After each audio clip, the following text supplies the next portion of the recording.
We say things that don't mean anything, but thanks for listening.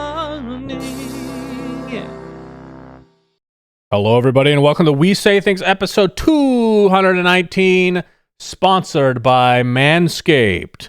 Santa Baby, the season for a fresh cut is finally here with the sponsors of today's show, Manscaped.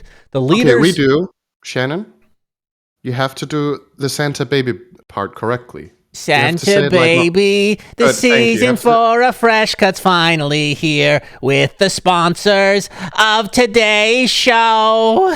Manscaped, the leaders in below-the-waist grooming, just have launched their 5th-generation performance package to help you avoid another silent night in the bedroom this year. Take care of your special snowflake with the Lawnmower 5.0 Ultra and watch your South Pole shine like never before. I feel like the South Pole is actually the anus, but we'll get to that in just a moment. Get the best stocking stuffer of all by going to manscaped.com and using code WeSayThings20 for 20% off and free shipping. Mrs. Claus will thank you. Thank you again to Manscaped. As always, our long-standing sponsor for this show. They're helping fund us. If you guys have any need to shave your balls or anything else on your body or anything hygiene related, because they have tons of products now, go to manscaped.com, check out their shit, and use the We Say Things 20 promo code for 20% off and free shipping. It helps us. It helps you. It's a win-win.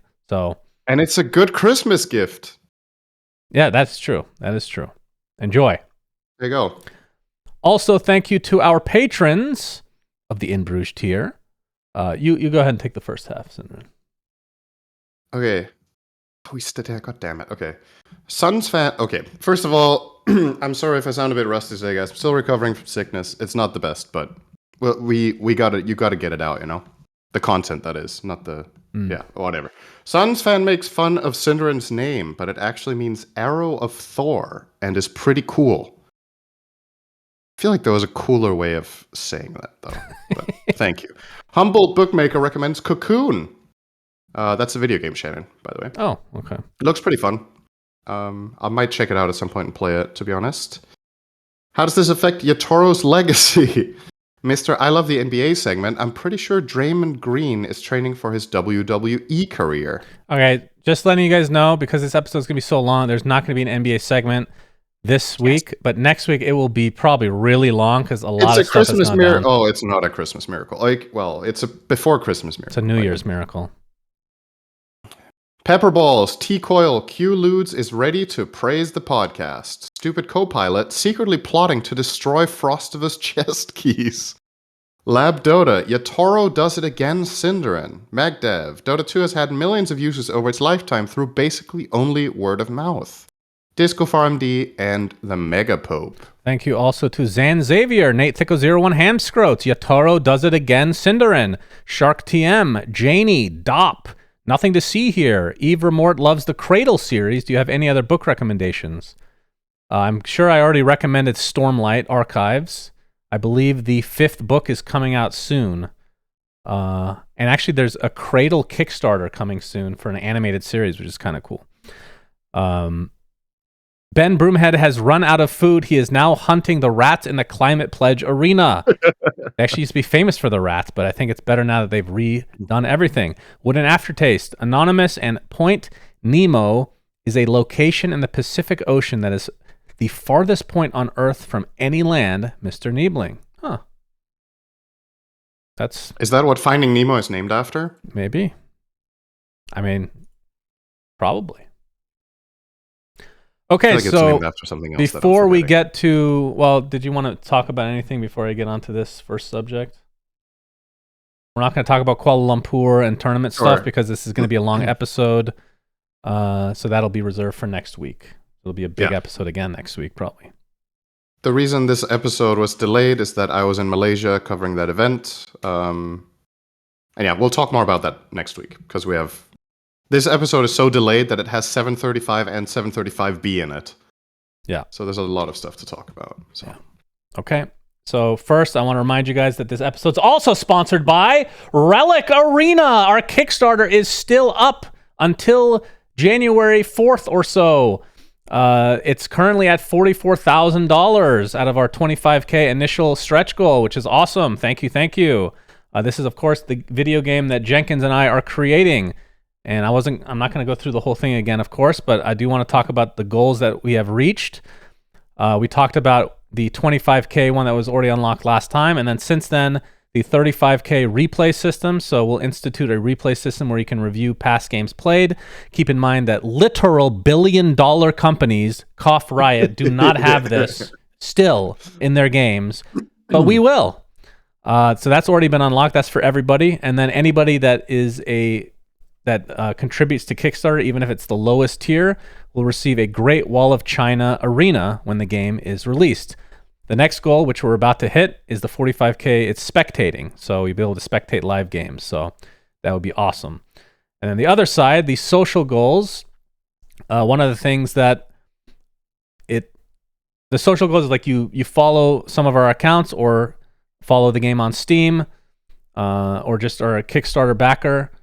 Little things that certain things get unlocked as a result. So we've come out with our 8 leaders that we're announcing, which we already talked about: Gandhi, Abe Lincoln, Cleopatra, Alan Turing. Pretty sure I mentioned Joan of Arc and Mozart in the last one. Pretty sure I did. Yeah, I think those 6 you mentioned. And then the 7th and 8th we just revealed was Dong Zhou, which is a very famous Chinese. It's actually a really cool lore behind this guy. You guys should look up what he's known for. He's like this. It's almost like a comedic type of villain. They look at him that way. He's part of the 3 Kingdoms, one of the main characters. And then, of course, my boy, Leonardo da Vinci, coolest human to ever live. I could think. have been Leonardo DiCaprio. So close. Yeah, so close. If I scroll down, you can see what the rest of the social goals will be. So we announced that Sunday Fun Days will be a thing. So every Sunday, it's going to give people extra golden experience, and it'll have occasionally some fun game modes. And then obviously the leaders that we just revealed. I'll get back to this vote a leader in a second. That's the last thing I'm going to talk about.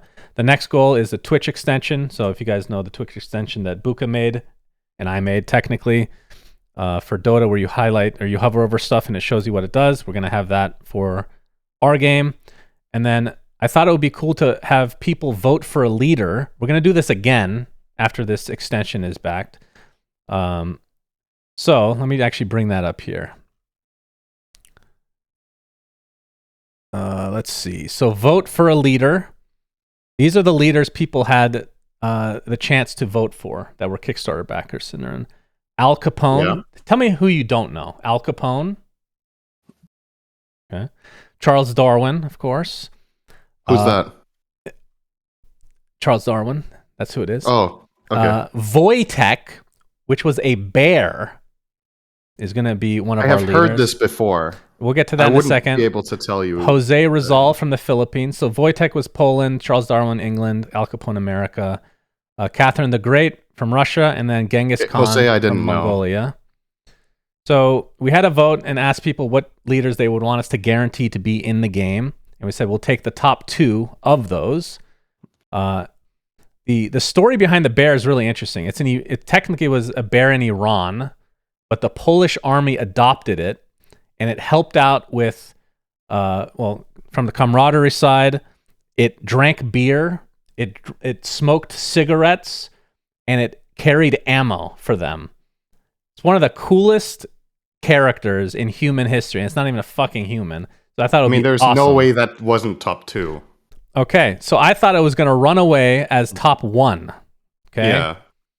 So this was the vote. Charles Darwin, and it was a rank system, so you rank them and it gave points accordingly.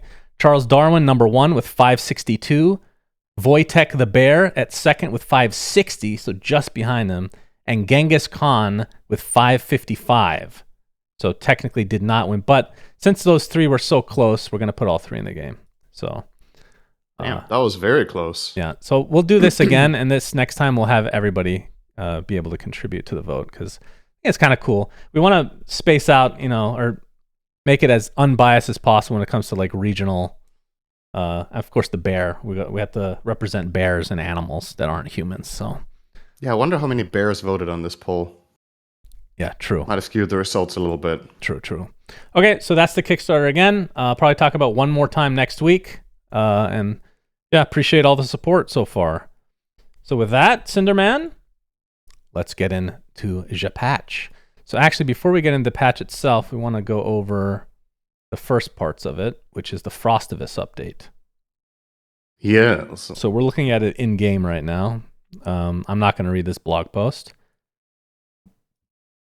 I really need to belch, but I am controlling it now. Okay. So first and foremost, you get the treasure chests. So it's similar to the Counter-Strike system and basically similar to all the treasures that we've seen recently. You play, you get chests, but you still have to buy keys to actually open them, which we'll talk about in just a moment. And then I don't want to get... Okay, I'm actually going to go in-game and look at these again. But... there are 4 tiers, I believe. Yes, 4 tiers of sets you can get. And the first tier is a bunch of sets we've seen before. Second tier actually has literally a set that I have in the game, Cinderin, one of ours. And I didn't get any money for this because they're using it again. They just put a different color on it, so that's great. So second tier is also sets that we've seen. Third tier are new sets. And some of these, we're not going to rate them. Unless you want to... No, we're not. This is going to be too long. We have so much. Yeah. I think the ones that stand out to me are the Primal Beast. It's like a completely different color. It's like a Yeti. Yep. The AA Snowman set is crazy. The Snapfire Ice Frog set that changes the ult to be ice is amazing. The Arc Warden Snow Globe face / changes his bubble as well to be a snow globe. Amazing. Tusk, I have no idea why this is in the same tier. It's just literally a glove that changes the text on his ult to Merry Fistmas, which you won't even see. Don't know why that's in the same tier. That's good, though. A Pudge set. So this is the Persona. So you get the Persona and you get the Snowman version of it, which changes the hook. Very awesome. And then tier 4 is a Crystal Maiden, the Persona as well. And this one comes with a baby Crystal Maiden on the back, which is really weird, actually. I find it to be really weird. I don't know if this is some like lore shit that she was raised by wolves. So yeah, probably. They took her in, and then she's gaining her powers from this wolf that coincidentally can do the exact same as she can with the exact same power level. Yeah, shocking. I guess that's it.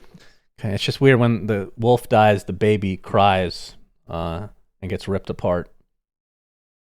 Yeah. Strange, isn't it? That's kind of weird. And then the last set in the tier 4 is the Wraith King Arcana, except he's also Santa Claus. This one's fucking awesome. This is super legit. Kringle. Yeah, King Kringle. And then the Cosmically Rare is, I think we've seen this one already, the Gingerbread Baby Roshan. This has been used before, yeah. So I don't remember if God damn it, my voice. I don't remember if this one was a random one as well, or if this one year was a reward for the for one of the leaderboard challenges that they had for a custom event. I'm not sure. Wait, what? Say it again. That there was 1 or 2 times that the Baby Roshan couriers were a reward for the top 5 on a leaderboard of some kind. I don't know if the gingerbread one was ever on there, or it was only RNG that could get you this. Yeah, I'm not sure either. So don't remember. I would say on average, like the tier 3 sets and above are incredible, but the system of the chest, Valve must be making. First of all, you can't buy these with shards anymore. The last time they did this, you could buy the chest with shards. Now you can't, or the keys with shards, I should say. You can't do that. I think this entire system is fucking horrifically bad. I have never purchased a key in Counter-Strike or in this game. I don't want to use the word predatory. I can't think of another word, though, that just matches how I feel. It's fucking awful, though. I hate it, but it must make money for them. I don't know who's opening these fucking chests, man. This is horrible. Like, to be able to get a tier 3, you know how many fucking chests you have to open? Because you have to get a bunch of tier 2s to trade up into a tier 3, and not to mention you need tier 1s to get the tier 2s to begin with. Very rare chance you're actually going to get a tier 3 or above. It's horrible. Yeah, so I don't know what the odds are for each tier. Obviously, you can roll a high one without getting all of the grind up And obviously, it has to be factored into the odds that they give you the trade-up function. So the reason you mentioned CSGO is that this chest system is very similar to how CSGO does their chests, where you can roll different qualities of weapons, and then you can do what's called a trade-up contract, I think it is, where you can do 10 of the same item quality. You can trade in, which destroys those 10 items, and then you get one item of a higher quality. So this chest has a similar system where if you get a lot of tier 1s and tier 2s, you can trade them up for one higher. And that way guarantee yourself a tier 3, but not choose one. Right. So you don't even know which one you're going to get. I don't know if I would say that, to be honest, I don't know if I would say this system is more predatory than any other just regular, how to say, escalating odds type of chest, which we've had, where people are, grinding to get a... you don't think this is a very really rare or an ultra rare? You don't see a difference? I'm not sure. Like, what do you think the fundamental key difference is? Because both of them are kind of escalating odds, right? In a way. Well, in one, your odds of getting the set gets better, and in the other one, your odds of getting the set also gets better because you destroy more and more items and get higher rewards. Okay, so to get first of all, you don't see the escalating odds to be able to what's actually going to random you into a higher tier. Number two, the amount that you need. I don't know what the number. You do the math. How many tier 2s do you need to get a tier 3? I haven't looked. I haven't looked into the exact numbers, so I wouldn't know. Like, if the numbers are way worse and your odds are worse, then obviously, by not disclosing odds, I'm assuming they have to do that in some countries, right? Yeah. Yeah. Sorry, not tier 2s. You need, I think it's 5 items of the same tier to get one of the next tier. But how many tier 1s does that mean to get you a tier 3? 25. Or one tier. Okay, and then one tier 4. 125. So you don't think that's worse than the escalating odds thing that they had before? I mean, I don't even care. I don't even want to talk about this because our podcast is going to be so long. I'm just saying I've never purchased a key, and I don't think I ever will. I don't like this system, and I'm actually shocked that this works. I'm actually shocked because it must. I agree. This is not my favorite system either. I'm just saying, like, the math that we just did is also the absolute worst case, and I can't say how bad the odds are of that happening, right? Like, if you need to trade up 125 tier 1s, then effectively you have low-rolled the entire way and not got a single better set than a 1. I think that's mathematically almost impossible. So I wouldn't know, right? I just don't want to tell people this is extremely predatory and really bad, blah, blah, blah, without knowing that this might actually be equally good, if not better, than the other chests that people have not complained about, right? I just don't know. I don't know if people are even take it with a grain of salt. I understand what you mean. I get that this... I mean... All right, how about this? Regardless of what the math says, this feels worse to me. Does it feel worse to you as a consumer? Like, are you... when a chest comes out that you can just buy the chest for and open it, like they had for so many years before, I can't tell you how many I bought. A lot. I have literally never bought one of these. But that's not the comparison we're making, right? We're not comparing this chest to that one. We're comparing this one to the ones with escalating odds for rares, because that's what this one mimics, right? It just does it in even with the packaging. Escalating odds, you still buy a chest and you get something. You're not buying it's the same here, right? Well, but sometimes you have to buy a chest and a key. Oh, you mean that part of it, of just, okay. I mean, it's everything together, for me, just feels worse. But I don't know if that's just if that apparently is not a consensus, or else they would have not done this, right? No, the thing I will definitely agree with is that I think the chest should just be free. I think if you want to run this system, I think the whole chest being... excuse me, what ends up happening is the chests drop quite frequently after you win games, or after you level up your Frostivus, whatever, I think. And the price of them obviously plummets because there's a massive supply of them because so many people play the game. So right in the beginning, the chests are more expensive, and right toward the end, they're worth very little. And people are just selling them away for pennies at that point, basically. Right now, the chest is 14 cents, so it's not like it's that much money, but it is something, and it adds up. Yeah, it adds up, and it's also the hassle of it. And then the argument you can make against it is it's a nice way for people to make a little, that play the game, that don't care so much about cosmetics. They're the ones who benefit. But I mean, I don't know. It's... I agree with that part. I feel like the chest should just be...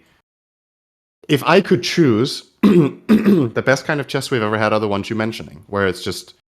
There's a load of items, and you buy chests and you get something. I think the old chests, the odds were also not all the same, right? There were also rare drops in like couriers or whatever. But they've obviously, I don't know. It's also not something I'm super invested in personally, to be honest. So all right, we'll move on. We could have taken a long time on the chests, but we didn't. Well, for us, it wasn't at least. I'll just skip that part. Stocking stuffer stuff we can kind of pass by. Okay, client updates. So quality of life stuff. This was maybe my favorite part of the patch, actually. Tower range indicator. So anytime you get close to, like if the tower's aggroing you, it makes this very obvious, very dramatic sound, which is funny. And it has this new effect, this outer ring, essentially. I think this is great for the game. This is stuff that people would have complained about years ago, and they, again, have just trickled in little by little until people will finally be okay with it now. This is really good. Essentially a one-to-one with how League of Legends has done it forever. Oh, really? I did not know that. So in League, when you walk into tower range and you get aggro, it plays a little ding sound, if I remember correctly, and then it draws this line to your hero to let you know that you're being shot. So that is basically the same. And I think part of, again, as you said, a lot of the quality of life things that happen in this game, you do them over time and you kind of drip them in so it isn't overwhelming and doesn't feel like everything is just, a copy or trying to appease a certain audience or whatever. But for me, this seems really targeted at making it a little bit more accessible, first of all, to newer players, and secondly, to players that want to try the game from League, that they have an easier time understanding what's going on with the tower. Because aggro in Dota is infinitely more complicated than in League. So this is one of those things that is just nice and easy. And for everybody that understands how it works, this doesn't really hurt anyone, right? It's just... Well, you could argue you should be able to switch it off. I don't actually know if you are able to switch when you it off say in the settings. the argument that would have been had a long time ago, but people, again, are getting used to this stuff, is that the skill ceiling is being lowered, which is a stupid argument. So, yeah, just saying, that's the one thing people will say, some. Sure. Anyway, moving on. Teleport time. So when you're it's so little compared to so much other stuff. Before you teleport somewhere, it'll tell you how long it'll take, which is really nice. The minimap icons will actually, if you use the hero icons themselves, they'll have the arrow as well in addition to it. It's kind of combined, which is really nice as well. This is more skill ceiling interrupting than the tower one is, in my opinion. You think so? Because this was one of the things where you needed to have a good map awareness and understanding of what had happened in the previous 30 seconds before you TP'd. Like, it was actually the old system was punishing people that weren't keeping track of how people were TPing. It's like, oh shit, there's a fight, I'm TPing, and then it's like, oh god, my TP is 6 seconds, and you're too late. Now you know before you click. Yeah, but I feel like, I don't know if you're the same. I just click on the mini map. I'm never going to see this anyway. Actually, I mean, sure. I'm just saying, like, now you can. Yeah, and I don't think this is bad, because I think the previous system was, sure, again, it's one of those things you can argue it's skill-based, blah, blah, blah. It's just annoying. I don't know what better way to put it. Like, it's hard to keep track of all this stuff, so obviously, yeah, you can be skilled and do it, but it's also just one of those moments of frustration where you feel like, almost like, how am I supposed to keep up with all of this while also playing my hero? Right. It's in line with the thing they did where you can now click enemy heroes in the top and see what items they had the last time before they fogged. Yep, that's a huge... Because you could make the argument, how is the casual player meant to click all enemy 5 heroes all the time? Right. To see how they're items. So it's just another one of those. I think this is good, though. I like it. Okay, what do you think about this one? The ability reticles. So the shot that they have here is Drow with the gust, and it shows the cone shape in which it will go. This does feel a lot more like League as well. I don't really have a problem with it because you already have that for some abilities that are just pure AoE around you, right? If you're highlighting it, kind of the same thing, but it does make the game a little bit easier, which in the end is what we should be doing, probably. I think my biggest complaint with this was I noticed this when I was playing Nyx the other day, and I could not find a way to switch it off. So Nyx with I think this one stunt.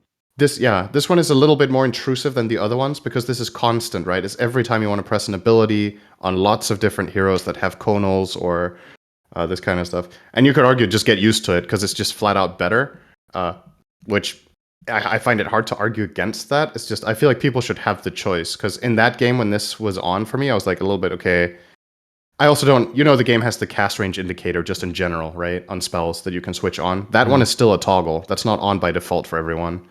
But this one I couldn't, maybe I didn't find the setting or something. But I don't know. I don't really have a problem with it. I think you're right. This is a bit, again, helpful to players from especially League to see these cones. But is there really a downside to this? Is this another one of those, like you said, skill cap? There's so many ways in Dota to outplay your opponents. I don't think this one is relevant. Well, I haven't seen any complaints. There's no updates to the ability icons when you get rooted or broken. It looks a specific way so you know what's happening.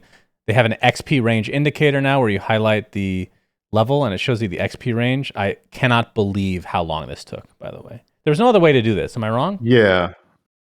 I remember in Heroes of New Earth... Didn't we have this? Oh, wait, we had it as a console command. So what players would do back in... This is TI 3 days or whatever. You could enter a console command to make a ring around your hero that was permanent. And you could set the width of that ring or the radius. So offlaners were playing a lot of 1v3 at that point, and it was very much a battle of starvation where you were trying to get levels against 3 safe lane heroes. So players discovered that you could use this command. So everybody, or at least a lot of offlaners, just put in this console command. And they were just playing the entire laning stage with, I think it was a 1300 radius ring around their hero. So they could see where they could stand and still barely get XP. Right. And then it was patched out that you couldn't use that command anymore. And now, 10 years later, they put it in. Yeah, I always wondered. I mean, Han had this. Well, it wasn't exactly like this, but the way they did it is if something that you could kill was in range that would give you experience, it just has like a very small icon by the HP bar. So if you walk out of range, the icon disappears. That's all they did. And yeah, just one of those. Do you like things. this or that better?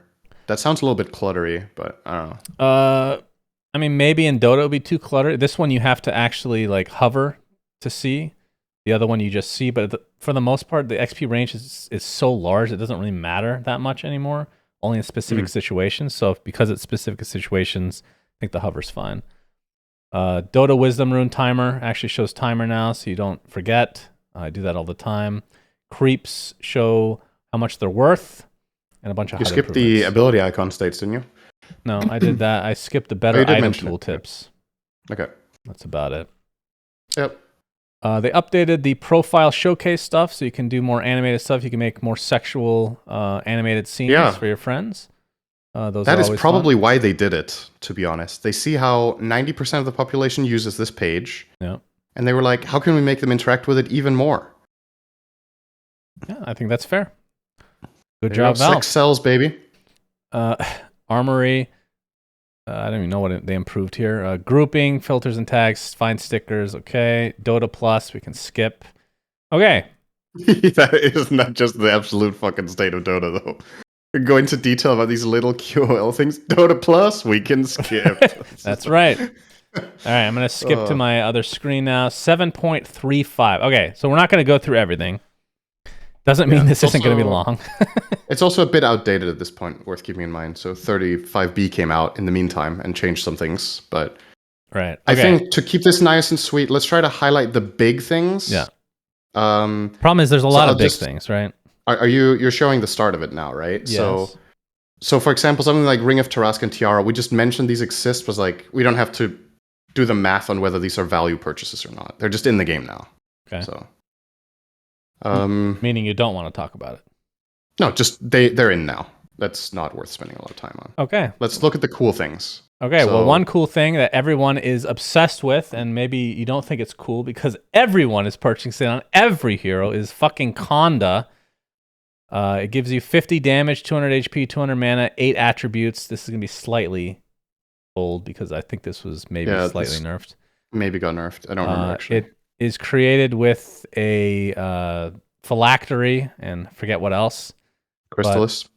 It gives you the passive. Basically, the phylactery will do the normal damage plus 75% of your attack damage to the target. So people were getting rapiers on this one. I was wondering how they were going to nerf this, and we'll talk about that when we briefly go over B. Spiritbreaker would charge globally and just kill people. Yeah. Obviously not okay. But on some level, it is cool. I'm sure that guy had a lot of fun, right? Yeah, we'll get to that. If you guys are sad with that, there's another one you can still do, so it's okay. Is there? Okay, good to know. So that's Conda. What do you think of Conda, briefly? I don't know. I think it's another one of these every item has to have an upgrade thing. I thought it was okay that Phylactery didn't upgrade into anything. But I like the pivoting of not just making it the ultimate caster item. Like now it has some sort of flex for specific heroes. But this item, I will tell you with 100% guarantee, is massively overrated by the community. It's not that good. It costs 5k, and most heroes that you see buy it in your pubs should never have touched it. They just think it's new and cool. It's just fun. not that good. It's fun. Sure, and obviously that has value, but if you're playing to win, this is not 5,000. I'll tell you who it's definitely good on, and I haven't seen pros do it, but because I haven't been watching pros. Morphling mid, Cinderin. Mm-hmm. That is definitely good. He has to be one of the best heroes to buy it on. I think this hero was unpurchased at ESL, and it was patched in 3 days before the end of the tournament. So there was plenty of games. Nobody bought it a single time. It was in the shift queue of one hero, which I thought, this is actually interesting, and that was Medusa. And that's because Medusa used to... Remember the patch where everybody was playing Medusa in all 5 positions or whatever? The offlane Medusa was rushing Phylactery, if you remember. That was the 33 build. Yeah. And this builds into a crit version of that, so you could actually buy it on carry. Right. I think that's an interesting idea. But ended up not buying it anyway in that game and got crushed because there were other problems, but whatever. Yeah, that's in. That's pretty cool. The next item, Parasma, I think is a much bigger deal because this one was purchased quite a lot, as a matter of fact. This is a Witchblade upgrade that uses Witchblade plus Mystic Staff and no recipe, so it's flat out just value.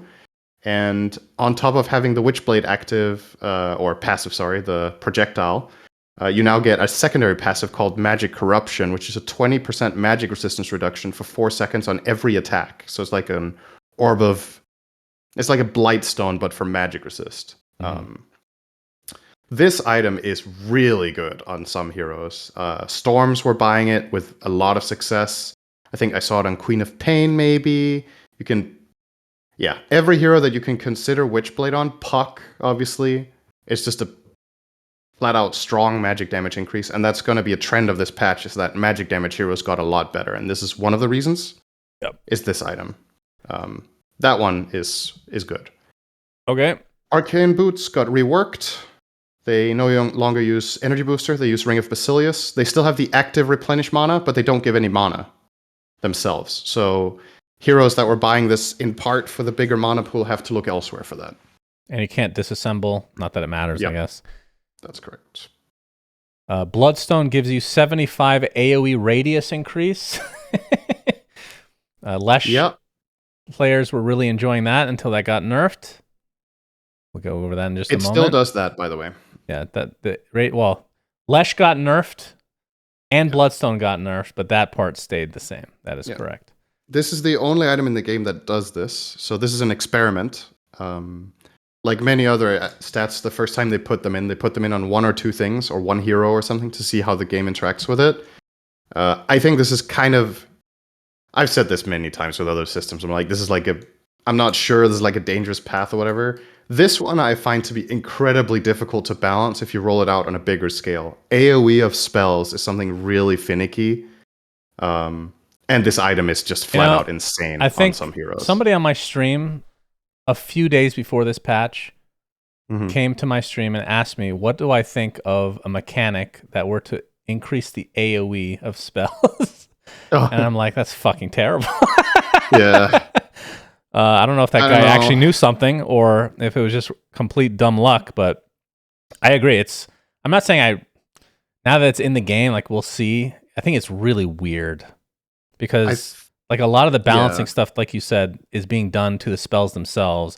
Now you have something that, like the fact that you had to, well, again, we haven't talked about it yet, but Lesh, the Split Earth radius got nerfed literally because of this. It's like, okay, well, that was the only hero buying this item pretty much, at least from like a top level. So I don't know.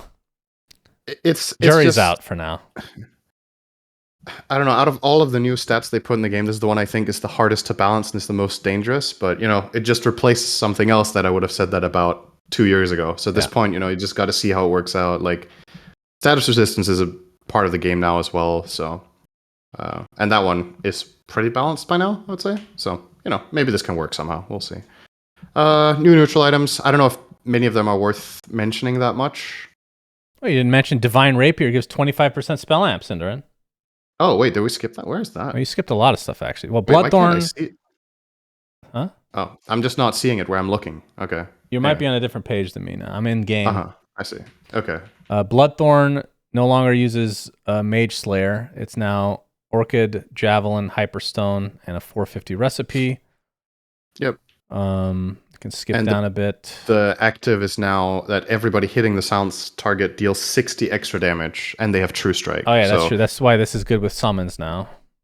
Yeah. So all targets, all attacks on target, but now you don't have the critical thing of that. Kind of interesting.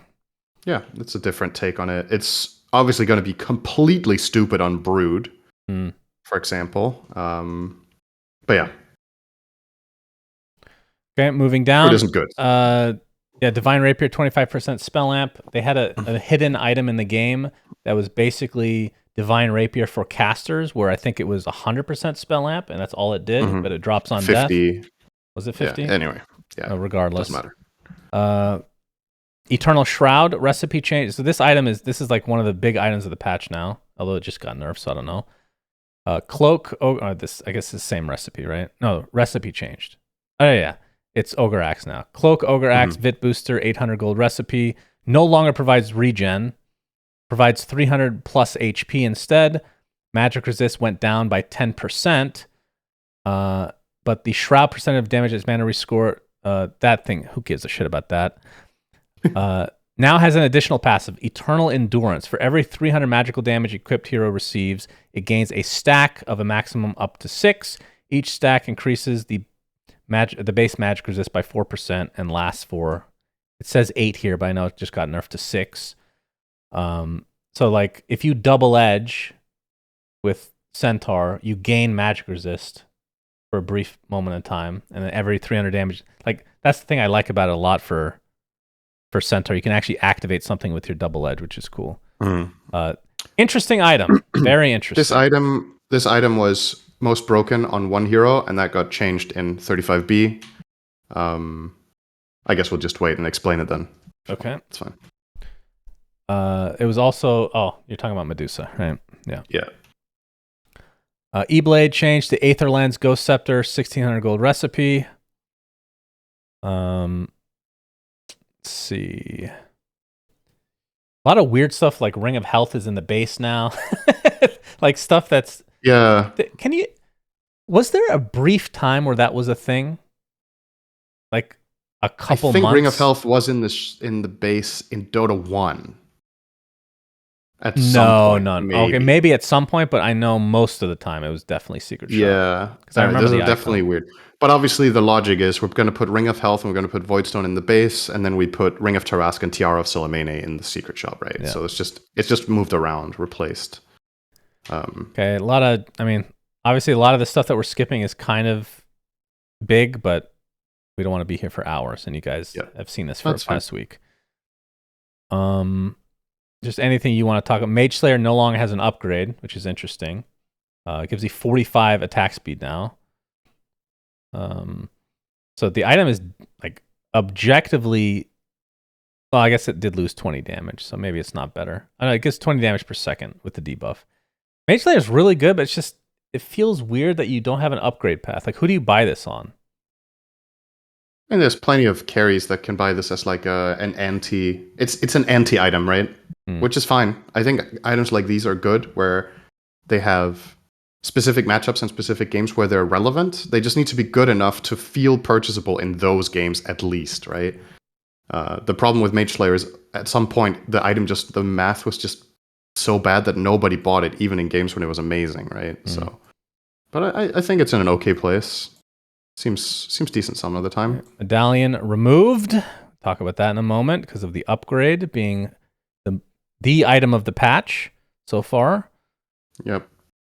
Orb of Corrosion was reworked, so it's Orb of Venom, Ring of Protection, Gloves of Haste, provides 3 armor, 25 attack speed, and the passive on enemies applies a debuff that deals 5 damage per second, slows enemies by 13 if you're melee. If the equipped hero is melee/range and decreases health, they gain from healing, regen, lifesteal, and spell lifesteal by 20%.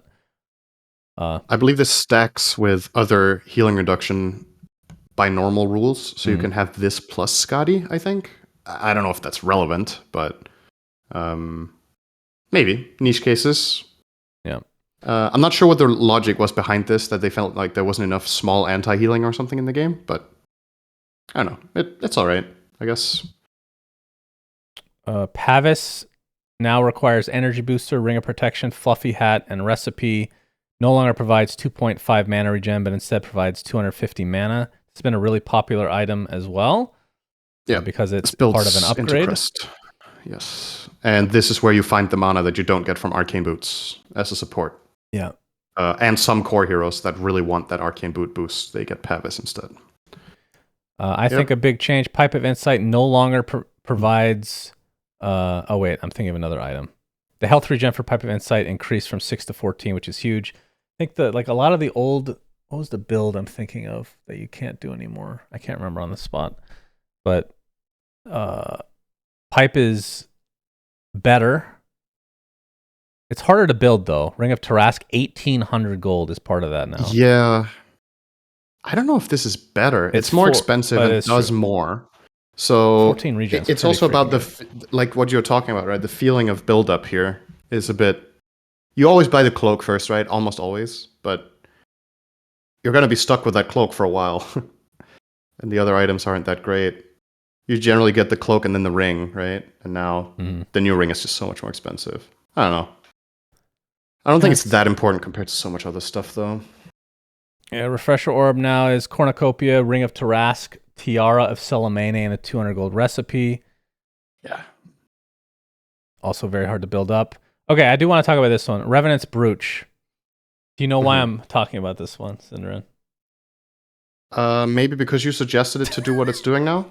Oh, well, we're not quite there. Almost. It's 90% there. When this item first came out, I'm like, oh, this is like a shitty version of Harken's Blade from Han. Why not just literally copy the thing from Han? Because it was proven to be a good item, and you can literally copy it because the game is literally dead. So now, to build Revenant's Brooch, it's a Sacred Relic, Voodoo Mask, 800 gold recipe. So the price has dramatically dropped. Instead of 70 damage, it provides 20% spell lifesteal. And when you toggle it, you make your attacks cost 75 mana, but they deal magic damage and allows you to hit. It still gives 70 damage, by the way. It gives 70 damage and 20% spell lifesteal. Yeah. So the differences between... Okay, these are the differences. Number one, it didn't give spell lifesteal, Harken's Blade. Instead, when you attacked somebody, it lowered their magic resist, which is now Parasma. Yep. Right? So it's like they literally took Harken's Blade, but it's one of those, I don't want to make it too obvious that I'm copying the homework here. You know what I mean? It's like... Don't want to get a plagiarism lawsuit, Valve. Either way, it's close enough. Do you think that this item is good yet? It seemed like on paper... It seems good. Had a read on this item. I don't know, man. I feel like this has been the hardest item to understand when and why exactly is good in what games. I know in some pro games it's been bought against like Terrorblade on carries late game because they can't deal with the armor, so you would like just buy it on like TA to kill Terrorblade and stuff like that. That's pretty obvious, but in other cases, like it's one of the items that's just hard to think of buying, right? You're just looking at other stuff all the time. With this change, it still kind of fills the same niche, when you agree. Like it's still going to be used for the same logic. The numbers are just different. I think you're still buying this to kill high armor carries late game. I think it's more convenient to use because it's a toggle. It's not like you activate it and the next 6 attacks. That was fucking garbage. Now it's a lot cheaper too. And the cost being dramatically lower. 1,300 gold is a lot cheaper. Yes. That's the biggest thing. You're right that I don't. This doesn't need to be a main. This doesn't need to be something that's bought every game. It's okay to be somewhat niche. I think it's a cool item, and I think it's a lot cooler now because it's Harkin's Blade. Okay. Anywho. Shivas. That's a big one. Go ahead. Yeah, so this item got changed massively this patch and has been mega popular. It uses Veil, Plate Mail, and a recipe now. And instead of giving a ton of int, it now gives all stats, HP regen, and 5 more armor. And it effectively turns your Veil into the Shiva, so when you activate your Shivas, the rippling wave that comes out reduces magic resist. Or rather, it increases spell damage taken, not reduces magic resist. That's something else. It's not all stats, technically. It's strength and agi. Oh, you're right. Yeah. Well, it's also int, right? It says below. It's 8 all stats. Okay, you're right. The int bonus went from 30 to 8. That's true. So I'm an idiot. Go ahead. That is all stats. It doesn't give +8 universal, though. So you are correct. It's only the other 3.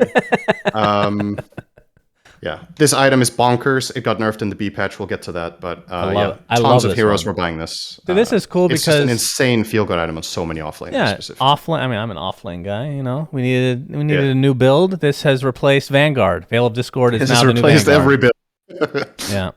So, Pipe is now Eternal Shroud for a lot of offlaners, and Vanguard is now Veil, which you turn into Shivas. So, I like it. And then we have Solar Crest, which is the other big boy of the patch. This also got nerfed in the B patch. So this uses Pavis, Crown, Windlace, and a recipe, and is now more expensive than the old Solar Crest. Doesn't give mana regen anymore, but now it gives 200 health and 300 mana. And when you cast Shine on somebody, which can now also be yourself, it gives a 400 HP barrier. But if you self-cast, you don't get the armor bonus, but you still get the attack speed and movement speed part of it as well. No, which is also that changed was just nerfed. Yeah. Yeah. Well, but in this, what we're looking at right now, it did all of this. This item was the best item of the patch. We had pro games where 3 or 4 players were buying this on each team.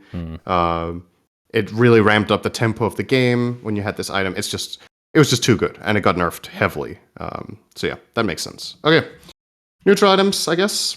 Should mention that Veil, it's like Shiva's now. It's cast around you, so it's not a targeted thing. That's why that combines into it. Your favorite discussion center in neutrals. Safety Bubble, a tier 1 item, 5 HP regen, and it has a passive called Bubbled Up. Grants 100 HP barrier, and the barrier fully restores after not receiving any damage for 5 seconds. This is an amazing jungle neutral for all farming heroes. It's a good neutral. I like this one. You basically don't take damage in the jungle as a core farming with this, because every camp you enter, you have 100 HP barrier and 5 HP regen constantly. So it's very good. In terms of infights, I think it's not the best, so that's relatively balanced as an idea. Royal Jelly is back, which is it just flat out gives 50 health and 50 mana. This is not consumable anymore, like it used to be, where you just gave it to an ally and they got a permanent bonus. I love that. Now it's kind of like Holy Locket in the sense that it gains charges passively over time. It gets a charge every 8 seconds up to a cap of 10. And for every charge you have, you can activate the jelly to give yourself or a target allied unit 2 HP regen and 1 mana regen per charge. So that means the cap here is 20 HP regen and 10 mana regen for, I think, how long is the duration again? 8 seconds. Or is it 10? It actually doesn't say here. Yeah, it does not. Oh, 10 seconds, yeah. For 10 seconds. So 200 health and 100 mana total if you have a maxed out jelly. I saw in KL we had a Storm carry this around even into the mid-late game because he could item swap it in to get a burst of mana and HP regen when he was resetting out of combat. Pretty interesting. Do you like this one? I'm not a fan of this design. I don't know. It's all right, I think. I think there's more egregious ones. Generally, neutral items that you keep in your backpack because they still have value, other than Shovel. Shovel's cool. Other than Shovel, I don't like. And this one's just, I don't know. Kind of a boring concept, I think. Anyway, Tumblr's Toys out. A Light Collector, tier 2 neutral, provides 10% movement speed, and a passive called Unclouded provides wearer with 6 HP regen during the day and 3 mana regen during the night.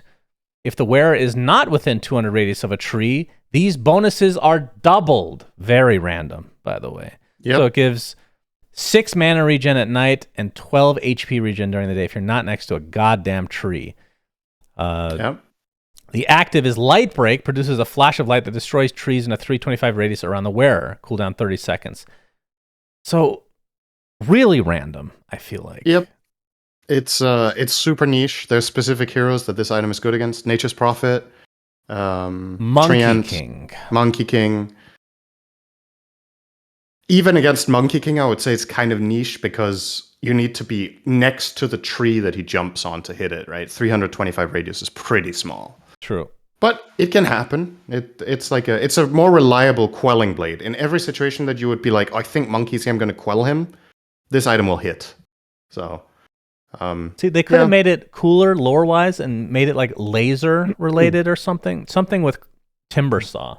Something that Timbersaw would like a jackhammer, anything, you know? Because this does feel like it's catered to Timber. But it's just, it is really weird. So I don't know. Yeah, it's kind of an odd one. Whisper of the Dread, tier 2 item, provides 150 mana, and the passive is Tunnel Vision, grants 10% spell damage, but decreases the wearer's daytime vision by 15%. See, this, I think, is cool. I like items like this. Strange, but I'm with you. I like items that are, we've talked about this to death at this point. I like items that have an upside and a downside, where it's like you're sacrificing something to get something else. Yeah. I like that in games in general. And this might not sound that big of a deal. It is a big deal in certain situations, on certain heroes. And if this sounds incredible to you, the 10% spell damage and 150 mana, you can compare this to Vambrace, and it's not that much better. So, I think it's okay. That's fair. Ring of Aquila, item cycled out. Doubloon, tier 3 item, provides 5 HP regen and 2.5 mana regen, and it has a toggle called Flip. Converts 20% of your max health to max mana, or converts 20% of your max mana to max health. Cooldown 5 seconds. The new Witless Shaco. That was remember that one. That was the 1500 HP, but you lose like tons of mana or something. Yeah, it was a tier 4 that gave, I think it was 1200 health for 400 mana. But here excuse me, Jesus, the conversion here isn't flat. So there's certain heroes that this will be way better on than others. I think this is potentially an interesting item on someone like OD, where you have a high mana pool, and then you can turn it into health when you need it. Because it's max mana, it's not current mana, so you'll always have the luxury of using this toggle whenever you want. Mm-hmm. What I don't know for a fact is when you do the toggle, if you get the full amount or you get the percentage amount relative to your full health. You know what I mean? Oh, right. Like if you're on 1% health and you use Flip, do you get a lot of burst health all of a sudden, or do you get basically nothing? I think you get the burst in all instances. Yeah.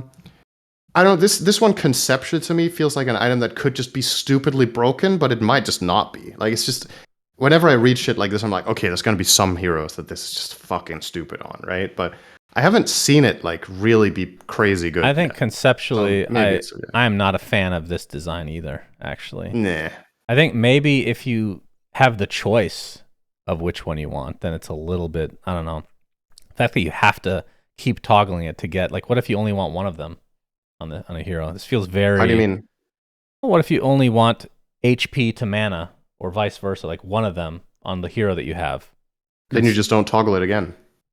Okay, then you can never use the item again? No, it has a 5-second cooldown. So imagine this: you're a hero with 1,000 health and 1,000 mana, right? Mm.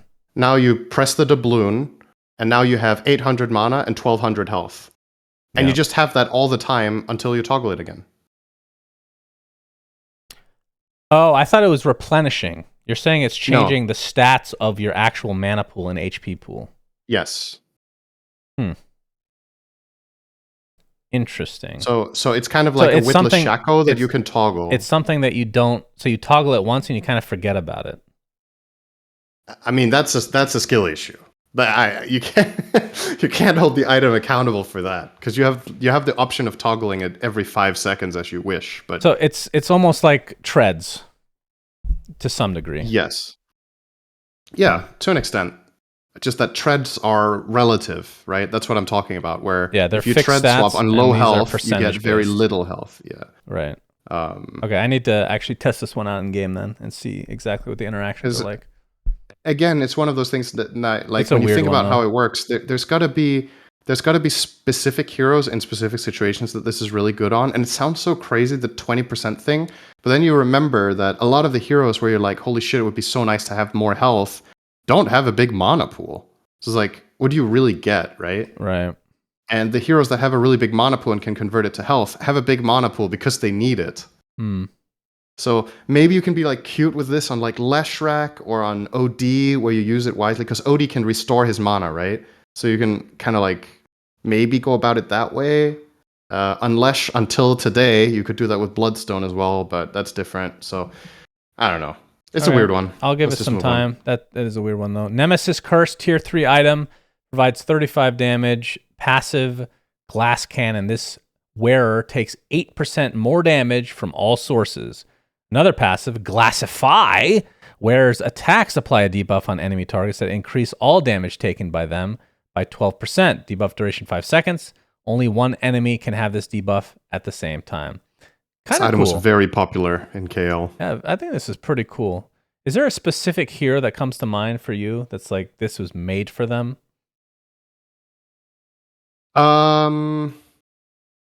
Just instinctively, Wraith King is obviously really good with this because taking more damage from all sources is not necessarily a problem. Sometimes when Wraith King dying and using your first life is a good thing.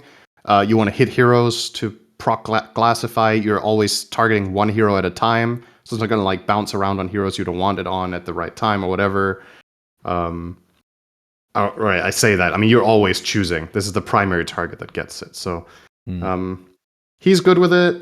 I think a lot of heroes that have some built-in critical strike, right? Just getting 35 flat damage on level 3 neutral item is very strong. For comparison, Penta-Edged Sword used to give, how much was it as a tier 4? Was it 45? Yeah, I think so. So the fact that you get this 10 minutes earlier in the game, I would argue this is just better in terms of like raw game impact at the time. So yeah, I think this one is really strong. And again, this is one of the ones I'm a fan of because it has a drawback. Glass Cannon is kind of my drill in games, you know? CM with Nemesis Curse sounds good. Craggy Coat returning in a new form as a tier 3 item. Armor bonus is now 6 and it no longer decreases your attack speed. So you get 6 armor, that's it. And then the active is Toughen Up, increases the armor by an additional 12 at the cost of 30 move speed. And that lasts for 8 seconds with a 12-second cooldown. I think this is also quite cool. I like this. Another item with a drawback. Yeah. Yeah.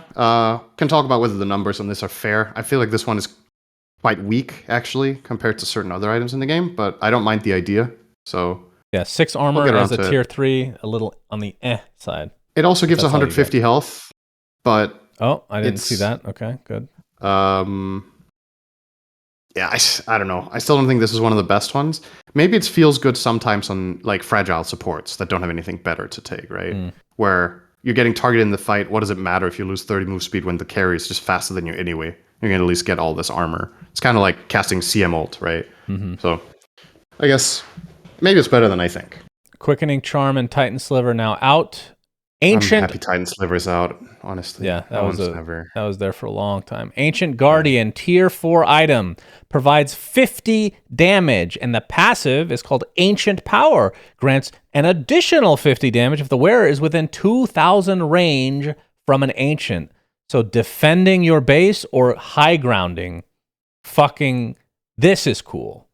I misunderstood this immediately when I read it. I was like, this is so stupid. Why? Because I thought it was Ancient Creeps.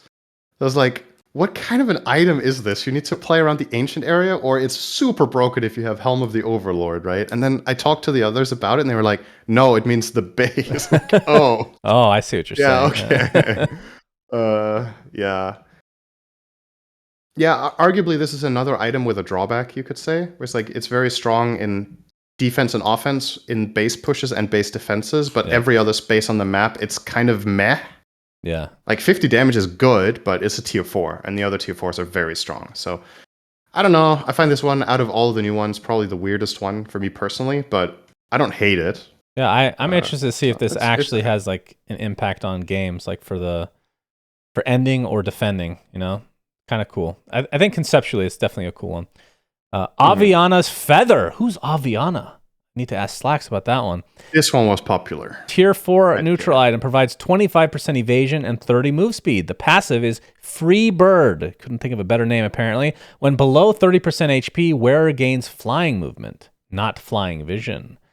So another one where it's very defensive, very cool concept as well.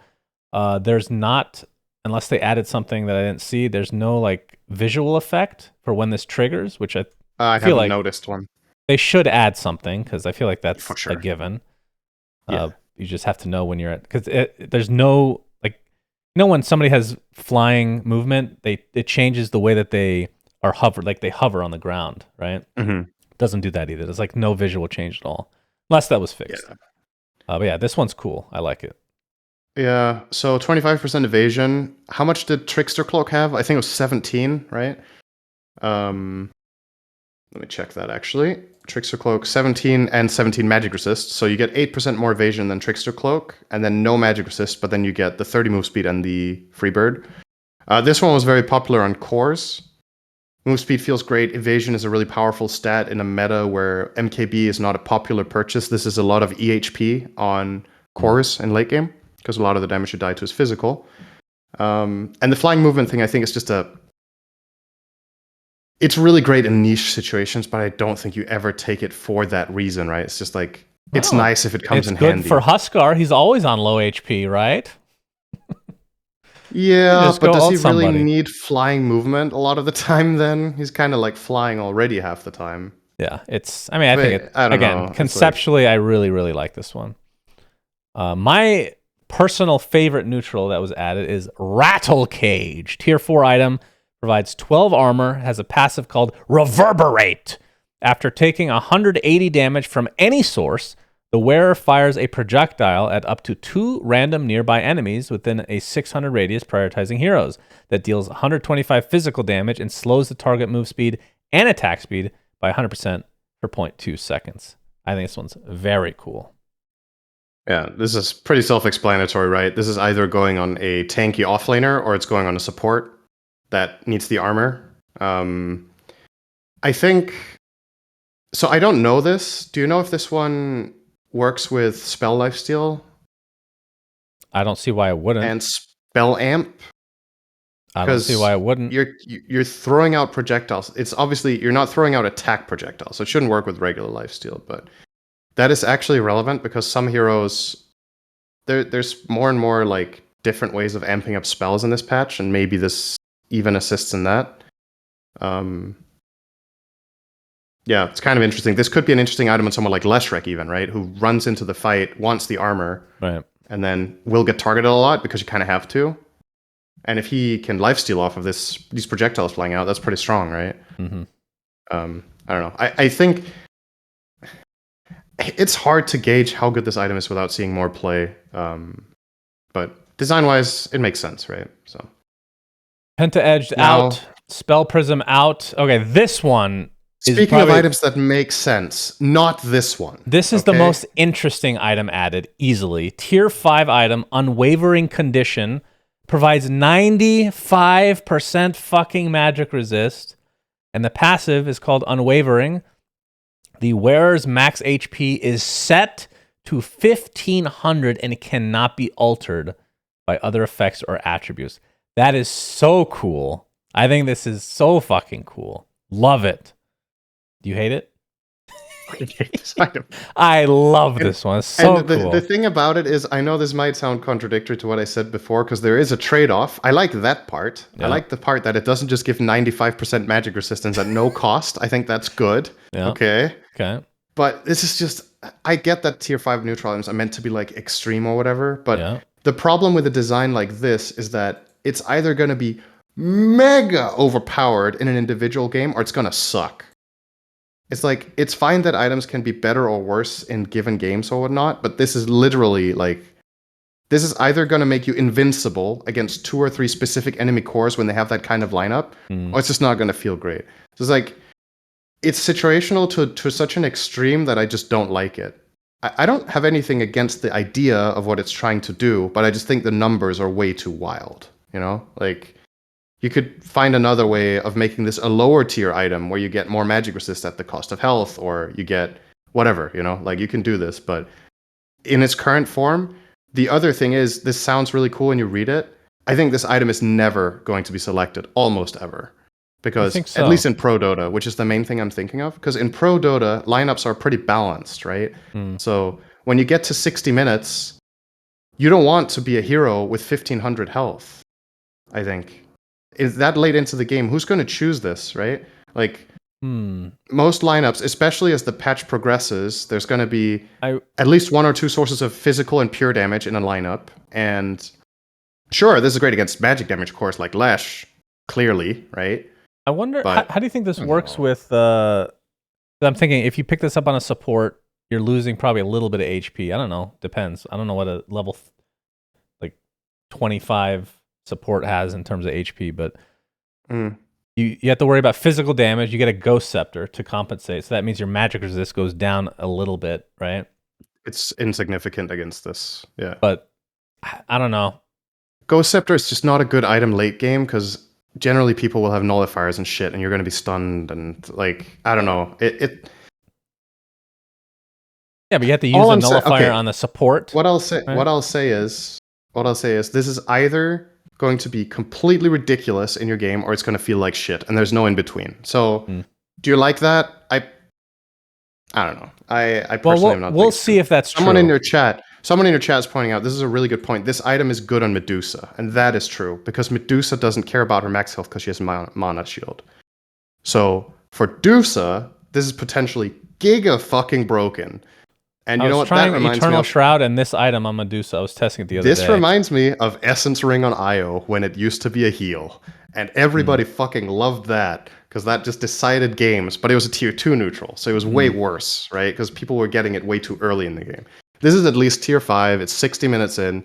This is maybe going to win Medusa some games where she's like against 1 or 2 magic cores like Zeus, Lash, or whatever that are really good against her in theory late game. And then she can just be like, fuck you, you can't do anything. Okay, Senator, how about this? I reserve the right to hate this item in the future, but for now I love it. Okay? Yeah. I'll say, just to be fair, I hate the implementation and the numbers, but I don't mind the idea of something like this. It's just not my cup of tea how extreme it is. That's it. Okay. Magic Lamp is returning as a tier 5 item. It basically, okay, we can remind people what it does. It gives you 300 HP, and then when you fall below 20% HP, it heals you for 1,000. So I was actually thinking... Casts a Hard Dispel, which is very important. Oh, sorry, I missed that part. Hard Dispel and heals for 1,000 HP. Huge. It's like a Eon Disc, but then it heals, essentially. Yeah. Do you think, out of the tier 5 items, where does this rank for you in terms of strength? That's like the thing in the game I have the hardest time commenting on is how tier 5 items rank. You say that I'm the tier 5 master here. So I think this is actually one of the weakest currently. I'll just say I have played, maybe since neutral items came out, a handful of games over 60 minutes. So you've probably played like 10 to 20 times more ultra late game games than I have. So I think it's the same for the pros, where when they get to tier 5 neutral items, it's one of the things where I think it's just theoretically speaking, when you see how pros select tier 5 neutrals, I think over the last year, this is maybe the thing they're worst at compared to theory, I think. But it makes sense because it's the thing they have the least experience with, right? Yeah, they got to play turbo mode more often. Games where teams would take like 4 pirate hats and then they would lose 3 minutes later. Like, wow, you got so much gold, you know? The reason I don't think this one is that good, and I could be wrong, is because the heroes that would want this are the supports that already have Eon Disc, and they're both just going to go off at the same time, which I don't think is very good. Like, I think if anybody else is going to take this that's not a support, they're getting it literally for the Hard Dispel. And in that case, pretty much every other tier 5 item is going to be better, probably. But well, see. Eon Disc goes off at 70%. Shut and up. this goes Cinderin. off at 20. So shut up, Cinderin. It's actually kind of good for that, because then you have Eon Disc and it gets procced and they nullify you, and then you still have the Magic Lamp covering you at 20% as well. Yeah. Fuck you for logic. But even considering that, I can't tell you how this ranks, because as a support, for example, you're choosing this over Seer's Stone. I have zero logic in my Shadows. opinion on this. It's a gut feeling. Yeah. I don't know how good this is. I don't know anything about fucking neutral items. Good. Ex Machina is out. That was a crazy one. Fallen Sky also out, which actually was I feel like was underwhelming, surprisingly. Yeah. I think probably because I'm happy Ex Machina is out. I never liked that one. I think it was Ex Machina 25-second cooldown, absurd, absolutely absurd. Also, just get 20 armor late game. It's like insane EHP. The funny thing is, if this gave 0 armor before, it would still people be still just choose as it. popular. Probably. Yeah, it's wild. Any thoughts on Fallen Sky becoming a real item? I don't like that idea. Out. It's kind of Meteor Hammer upgrade or whatever. Yeah, I could see that.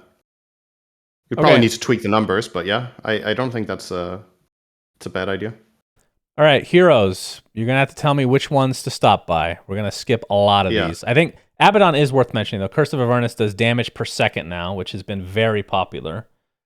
Do you like this one? It's when it procs, so it's after you hit 4 stacks. Yeah. And the damage to buildings is a lot less. It's a pretty meaningful buff to all ways of playing this hero. I think playing him as a support now as well, you probably want at least 1 value point in Curse for the lane if you can ever hit reliably, because that DPS is significant when you reach the 4 stacks. It's 5-second duration, so a level 1 Curse is 150 damage if you proc it. Quite a lot. And the damage intervals are 0.5 seconds. That's interesting against specific heroes like TA, but... do I like this? I don't know. I mean, it's a buff. I love the hero. Yeah, and I think I actually don't care. Getting enough play. If I ask you if you like stuff, every single item, we're going to be here forever. We can have a wrap up at the end. I don't even know why I asked that. No. I mean, honestly, you've been asking about more stuff than I would have highlighted myself. So I'm actually surprised. Yeah. Some of the stuff you were pointing out on items and stuff, I would have just skipped. So it's self-inflicted. Yeah, that's my bad. All right, go ahead. You take over, Cinderin. Which ones do you want to stop by? I'll tell you what is interesting. What's the main interesting ones? I think Culling Blade is interesting. Yeah, that's true. Did you go past that and you didn't care?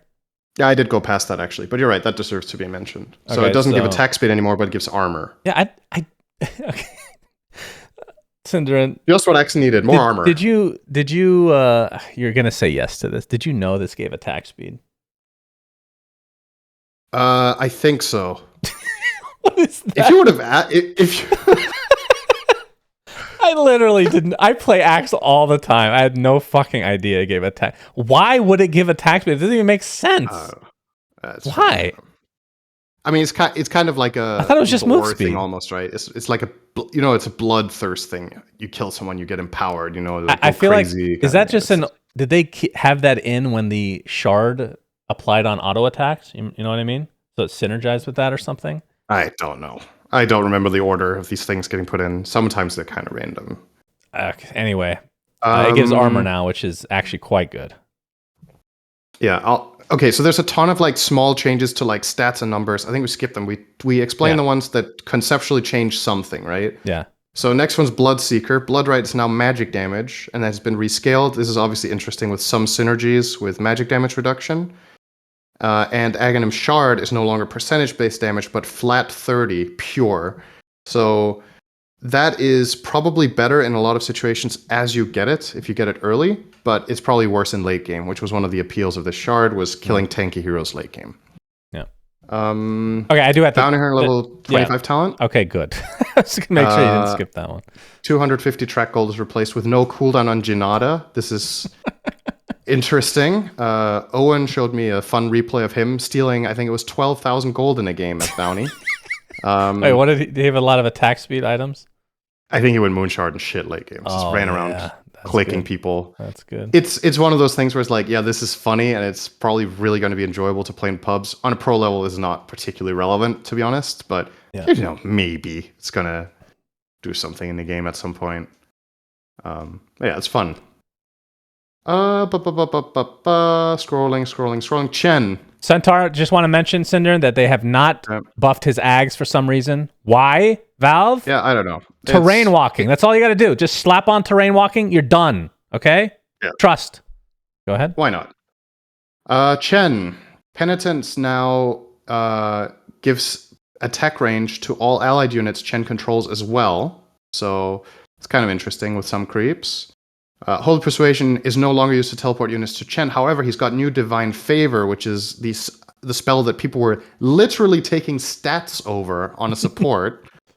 It now gives an aura that increases health region by 1, 2, 3, 4, 5 in 1200 radius. But the big thing is you can cast this on an ally within the aura radius to give them 12, 16, 20, 24 armor and increase any healing they receive by 20% for 6 seconds. And then this is the self-cast that can teleport Chin's creeps to himself. This spell is so fucking good in the right game. It went from being trash to being ridiculous in some games. You can use this on yourself, right? You can use it on any ally. If you self-cast, it teleports the units, but do you get the armor and everything as well? That's a good question. I think it does. I think it does both when you self-cast. But yeah, this is obviously just like ridiculous against specific physical damage heroes when your cores are fighting them. It actually happened in a game in the Kuala Lumpur tournament where a Chen had Divine Favor against a massive minus armor lineup and he negated a shitload of damage. And the 20% all healing received is also very powerful because it not only synergizes with you, but it's really good for heroes that have abilities to heal themselves, right? Okay, somebody in chat saying something, and I had to check. It does not have a mana cost. Yeah. Is that correct? That's correct. What the fuck? Why? Yeah, I don't know. This spell's going to get nerfed. I don't know. This one's just weird to me. Anyway. Wait, how many spells in Dota do not have a mana cost? Is this the only one? No, there's others, but it's quite few. All right, chat, list them off. Now That's that you ask, so weird. That's you're so actually weird. right. Bloodseeker, his Blood Rage? Blood Rage has 0. Okay. At least it did. Hang on. Does it still? Huskar. Well, Huskar ult costs something, though. It's his health. So forget about the mana cost. It has a cost Blood Rage of some kind. Blood Rage costs 25. Okay, so it does cost something. That has a mana cost as well. Chakra, I think. But you actually made me check, because I think that was 0 at one point. Chakra Magic, I'm pretty sure does cost mana, right? I don't think so either. Lion Suck, Nope. That's a good one. Is that? Chakra's free. Chakra's free. Okay. Yeah. Chakra definitely did not used to be free. Long time ago, I'm sure. Yeah, that's a long time ago. Mana Drain is now also phase free. Okay, Phase Shift is the one that makes the most sense. Okay. Mana Drain is 0. Mana Drain used to be 10. That's also free. All right. Yeah. There's Welcome a couple, to Dota. but it's pretty weird. Okay, let's move on. Okay, what do you think of Clockwork overclocking no longer self-stuns after duration? Instead, it slows Clockwork's move speed and attack speed by 100%. I'm very happy with this change. This was actually, I've talked about something like this being an idea to make the Ags feel more rewarding and more fun to play and still have a major drawback. I love the Ags design by idea, right? Like we talk, again, blah, blah, blah, punish yourself, get bonus. But the punishment seemed so severe. I was hoping like that 4-second self-stun or whatever it was. I agree that this needed to happen, but I think they also need to make the rockets worse and the other aspects better. I could also agree with that. It's literally all rockets. That's the only reason you get it, and I think that's stupid. It should be situational based on the game. But I think the thing is, the reason why it was only the rockets that people were focusing on was that the drawback was so bad when you went in with it, right? So now that it's a slow, perhaps it's less bad to consider this for the other abilities, right? But we'll see. Yeah. Skip a lot of things. Poison Touch now allows affected heroes to be denied if they fall below 25% health. The last time a new spell denied in Dota, I cannot remember. This is very rare. They've been getting rid of them.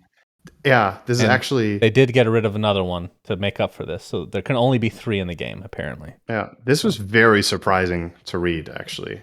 And Bad Juju no longer affects item cooldowns, so the whole like Tinker Dazzle build is effectively dead. Yeah, And by extension, this hero is probably more or less dead, which sucks because I love Dazzle, but he has just been in a weird place for a long time. It's like they try to make him a support, and then they try to make him a core, and they try to make him blah, blah, blah. And he's always caught in this awkward limbo where he felt like he didn't really excel at either until they made him Tinker, and then they stopped making him Tinker. So kind of just a weird hero that kind of lost its identity somewhere along the way. And I wish he would get back the good old support Dazzle with Weave. And, Here we go again. You're fucking Weave. Man, the most one boring of my favorite spells in the game. That's probably the most boring ult that's ever existed. Awesome spell. All right, let's move on. I know it's not that important. Death Prophet Silence now slows. Yeah, Silence slows. That's worth mentioning. It's worth mentioning just because it's this power creep thing that we keep talking about, that every spell needs to do everything, or every hero needs to be able to do everything. Yeah. And this is another example of that. I would rather have, if Death Prophet has to have a slow, I think it makes more sense to have it on the drain. But maybe that would be too overpowered as well. And the slow has to be very low, or blah, blah, blah. But I don't know, man. Does this hero need a slow? I think they should add 25 damage to the silence as well. Synderen, what do you think? Yes, so you can't blink. That's good. Yeah. Yep. How about that? Yeah, you could be a game dev. Okay, Doom. Power creeping that one. Neutral abilities level up automatically the time the neutral abilities would scale. Thank God. And you can no longer deny Doom, which is a big buff to Doom. Oh, yeah. Obviously. So the 3 deniable spells are now Poison Touch, Quap's Q, Shadow Strike. Yeah, Shadow Strike. And Venomous Gale. Gale. Correct. Yeah. Oh, the Dragon Knight thing is pretty cool. So Breathe Fire now applies the corresponding Corrosive Breath and Frost Breath debuffs to the current level of Elder Dragon form, even when he's in human form. I think that... Tell me how significant this is, because this is definitely like a nice quality of life thing, but like balance-wise, do you think this is a sizable buff, or it's just kind of nice? It's all right. I don't think this is like particularly significant, but it's all right. I don't know what prompted this. Maybe one of the beta testers plays Dragon Knight, and he's like, it's so boring when I'm not a dragon. And now it's a bit more fun. That's why you buy Octarine and all that bullshit, and you stay in dragon form the whole time. Yeah. I guess the slow part is interesting, right? Anyway. Drow Ranger Gust now reveals invisible units. That's fucking random. All right, moving on. I think that's cool. I mean, I don't know if I would put this in the power creep category. It's just kind of strange, right? It's unique. I mean, that one, I feel like on it's some random, level, but I don't sense. hate it. It's just weird, and but it's not. Glacier it's not getting bad. another buff. Now does not interrupt multi-shot on cast. Multi-shit on cast. Multi-shat. And I don't know how many buffs they've had to Glacier so far, but it's like little by little by little by little. It might just be really good now. I don't know. Yeah, and eventually it's going to be overpowered. Yeah, of course. And then everyone will buy it. That's the way of Dota. Ember Spirit. I found this change really weird as well. I hated this one. Searing Chains now chains 3 units instead of 2, which is obviously a massive buff. But I think this was a pretty popular opinion that I've seen a lot of people share about the spirits. What makes these heroes unique and fun to play is their smoothness. And that's what Ember lost when he got plus 0.1 cast point on his spells. And now they're trying to bring him back by making his spells better. And he might become good again, but it's not for... He lost a little bit of his identity, which was this like exceptional mechanical masterpiece where you could play like a god and feel like a god, right? And now you could argue that the reason you want to nerf the hero in this aspect is to make it feel more fair for the opponents. But Ember Spirit was counterable for his entirety. If you played well and if you itemized correctly, there was always solutions for him. So I would have rather nerfed him in a different way when he was popular than nerfing his cast points. I feel like that was a miss for me. Okay, that's fair. And this is like this is padding him, right? It's a really big buff, but I just don't. I want his lower cast points back and then nerf this back again, honestly. And I like this hero. So, yeah. Speaking of power creeping, Enchantress, the enchant now deals damage per second when used on enemy heroes, but no longer gives armor to creeps. So people that hate microing can now play Enchantress even better because Enchant does something other than slowing enemies. Yeah. How long is the slow? 5 seconds. So 100 damage level 1, 250 level 4. Just getting 100 damage on the slow is a quite big deal, actually. Because you can still show up with a creep, obviously. You can have a creep and cast this on a hero. Yeah, it's not like anybody hits the creep. Not anyway. on level They 1. just ignore that not shit. on level 1, though. But on level 2 and onwards, you can have 1 to 2 creeps plus cast on hero. On level 1, the cooldown is the same as the creep duration. What did you think of the Enigma demonic summoning changes? Eidolon's health increased by 4% of Enigma's current HP. And, well, this is quality of life. Now preserve their command and attack when split, which has been a long-standing thing that I know Enigma players are they should have just always had that. So I think I tested this just off of memory. What was it? I feel like they had like 300 something HP at level 25 or something like that. Does that sound right? How much health do you have on level 25? Like maybe 2. Let's say you have 2k. Then 4% of that is 50 health. No, that's incorrect. That's 80 health.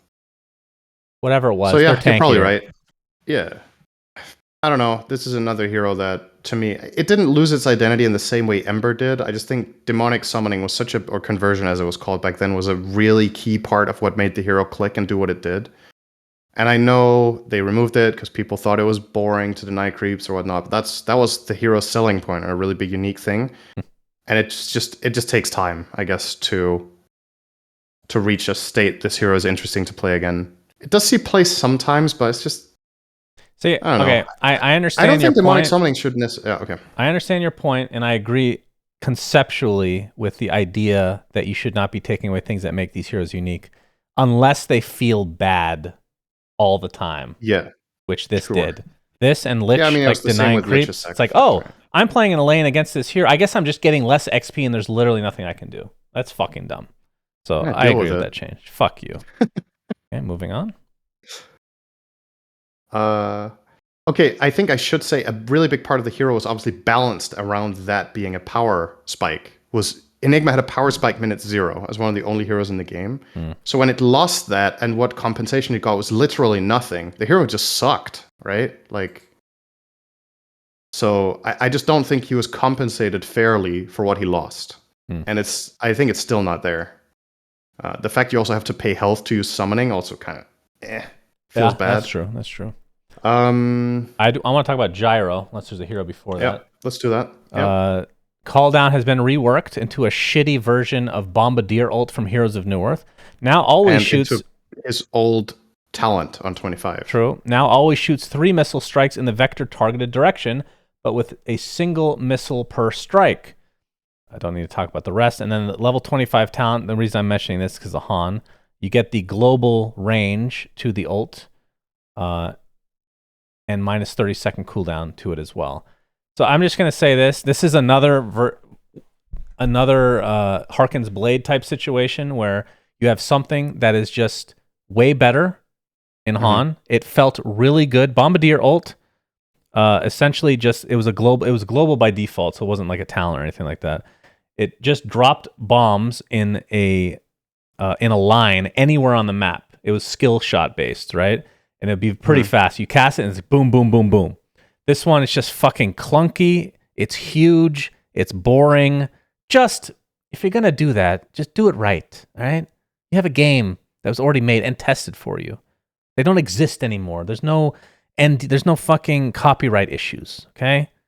Yeah, let's give Bombardier ult. Gyro global ult. Sounds good. It can be balanced. Of course, I'm just joking. I mean, doesn't that sound cool to have one, like a skill shot ult that's global? Like a lot of these ults are... Yeah, I'm not mad at that. Like, I just think that's something that can be added to the game that would be really cool. Anyway, I'm not a big fan of this one. Yeah, so, okay, let's compare this to what it was. Do you think this is better or worse than the old call down, conceptually and power-wise? Because I think a lot of the time this will be better. And I don't think this hero deserved a buff, necessarily. Probably on average it's better, yeah. Okay. You cover a bigger area, and in specific situations, there's a lot of times that you will still be able to hit a hero twice. So outside the balance thing, just real quick, I think the reason I get really annoyed by stuff like this is because I think one of the most important things for me is satisfaction of casting spells, like how satisfying it feels. Mm-hmm. And for me, this one's just not that. I mean, maybe it's because I played Han and they had the better version, but just don't understand why they can't just fucking copy that shit. Anywho, moving on.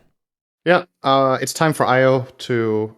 It's TI soon, so IO needs a buff. Yeah. So IO does damage with tether now. Would you consider this to be power creep?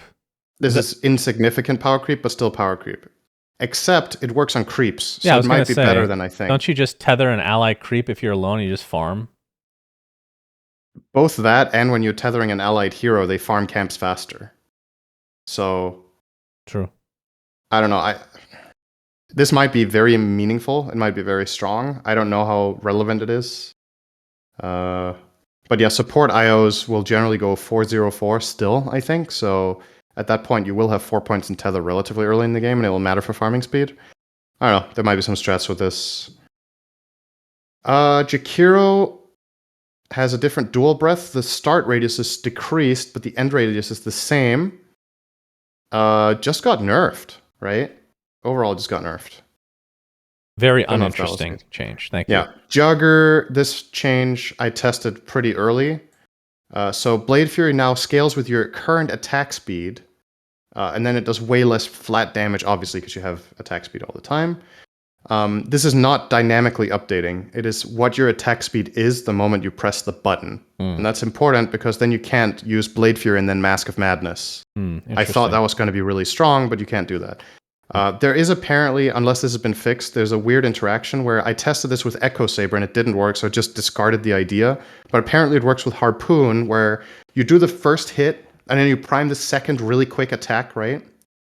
And for some reason with Harpoon it works. You can hit one time and then Blade Fury, and Blade Fury does a shitload of damage, but it doesn't work with Echo. I don't know if that was fixed. If it wasn't, it will probably get fixed. But yeah, this is, I don't know. I get what they're trying to do, but I think the numbers are just off, because I think Jugger's just worse in lane now, and that was already his issue, actually. As weird as that might sound to people, I think this hero is a pretty weak laner. And this didn't help. Back in the day, you get one partner that can slow, and you just spin at level 1, and you get a kill. That's just not a thing anymore. Definitely not. Which is a shame, because that was his identity, I feel like, for a long time as well. Yeah, I agree. The lane dominant carry. He's in a weird place right now. Caudle Ignis now does 75 damage per flicker because Power it just has to. And then Recall casts Chakra on both Caudle and the ally when they teleport, which is quite powerful. It's very strong with specific heroes, like obviously Storm, the classic Caudle friends that want the mana. This is quite powerful that they get one for free. Legion. Overwhelming odds no longer gives armor or duration on the shard, but now it increases the AoE by 250 when you cast it during duel. And the shard gives more damage per duel victory and replies retroactively, but now you don't have the talent for duel victory anymore. It gives press the attack movement speed. I would say overall this is just a nerf to the hero. Really? And I don't think she deserved it. Because now you have to buy shard to get more duel damage, right? You used to get it for free. That's true, but now it gives you a reason to buy shard. Yeah, am I underestimating the shard? Is it really good? I think it's... No, maybe it's really good with the duel. Maybe it's better than I think. I'll say this. You have to buy shard on this hero. Pretty sure. But it's now a must buy. Do you like that by design then? I mean, I love Ags and shards, so you're asking the wrong person on that one. I feel like beforehand Legion could choose, right? And if it's no longer really a choice, I don't know. The fact that it applies retroactively is a huge buff. And if you're going to get it from like a Tormentor for free, then it's just better, right? Yeah. You're right. Actually, you know what? Maybe I'm underestimating this. The retroactive part is pretty important. Because, like you said, you can just get it. And then if you're getting it from the Tormentor, then in that like 10 or 15 minute span that you would maybe usually have had or 20 minutes even that you would usually have had the talent, you're going to suffer from having less damage, but then the payoff is pretty big when you get it for free. Yeah. It's also just, I don't really think about this hero in that way yet, I guess, but the 250 AoE might actually be huge when you get into a fight. Maybe it's better than I think. I think it's Leshrac got buffed, which was At Catastrophe, because his item build was also buffed through and through, so this hero was a monster. Got nerfed though. We'll get to that.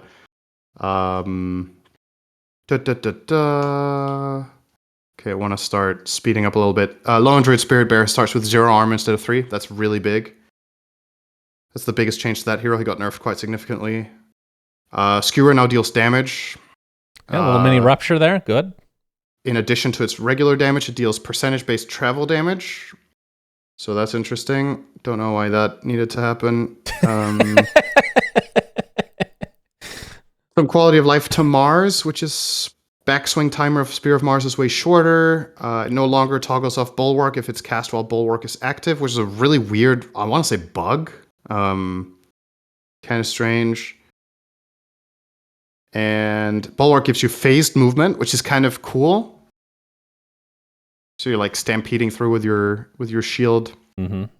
I don't consider this power creep. It's not like you do more damage or whatever. It's just different. It's interesting functionality. I think this is kind of interesting. But arena formation time being faster is a huge deal. Yes. For the spear arena combo. Exactly. And I don't mind that. I think that used to be like this exceptionally almost frame perfect high skill play. Where you would spear a hero close to you, and then you would form the arena instantly, and there would be enough time. This combo is way easier to pull off now. First of all, because of the backswing reduction, that makes it more human for casual players to land this, and the arena formation time. This is just way easier to land. It's quality of life. Yeah, I think it's good. Is it a little bit of a loss because it was super cool when people pulled it off because it was a hard trick? Sure, but did the hero need some love? Probably as well, right? So it's okay, I guess. All right, we're approaching the end here. Don't think there's... Are we? So Gunslinger is toggleable and no longer prioritizes heroes, so that's just a nerf. The toggleable aspect to this, I wonder why they don't add this to every hero that has something similar. Example, Moonglaves, or even like Legion's passive, or Counter Helix, technically. Stuff like that where you can just... Like if you don't want to push the lane or something, you know what I mean? Uncontrollably. I mean, you could do that. I don't think. I think the idea of like I don't think it was necessary. I don't know what either. I don't know what Luna is doing these days, but a lot of times you would hold your points because you want the Moonglaze eventually, but you don't want it yet because you're going to push the lane. I think that's weird, right? To hold spell points. But anyway, I get. Yeah, I mean, I wouldn't be opposed to it. I just don't think it's that important. But a lot of the stuff they add is not important. Okay. A lot of you're right. That's very true. I love the deadpan. The deadpan. Well, I forget what it was. He's like, I don't know why they added that. And he just continued talking as if. Really though, that's just how it is sometimes, right? Nyx's Burrow no longer requires facing. That's pretty powerful. You can cast in all directions at all times when you're burrowed as Nyx. That's pretty strong. Guardian Angel for Omni is now single target with 2 charges. It's weird. And 900 cast range. This is a quite significant rework. This is better some of the time and worse a lot of the time. But the biggest part for me is the 2 charges, because it means that when heroes counter itemize this, you get a second chance a lot of the time. So if you're playing Omni against a Nullifier and you're ulting, in the past it would just, oh well. Now, if you ulti someone, they get nullified and they survive, you have a second cast after the nullifier expires, and that one can be mega impact. So I don't know if I like this change, but I don't know either. I was hoping that they would make it so, like, if they were going to do something like this, they keep the old ult that's AoE. The shard you buy, you get a single target version of your ult, right? So essentially, just a short version of it, or well, it's a single target version. Like it is now, right? So it should have the full power of this as a shard.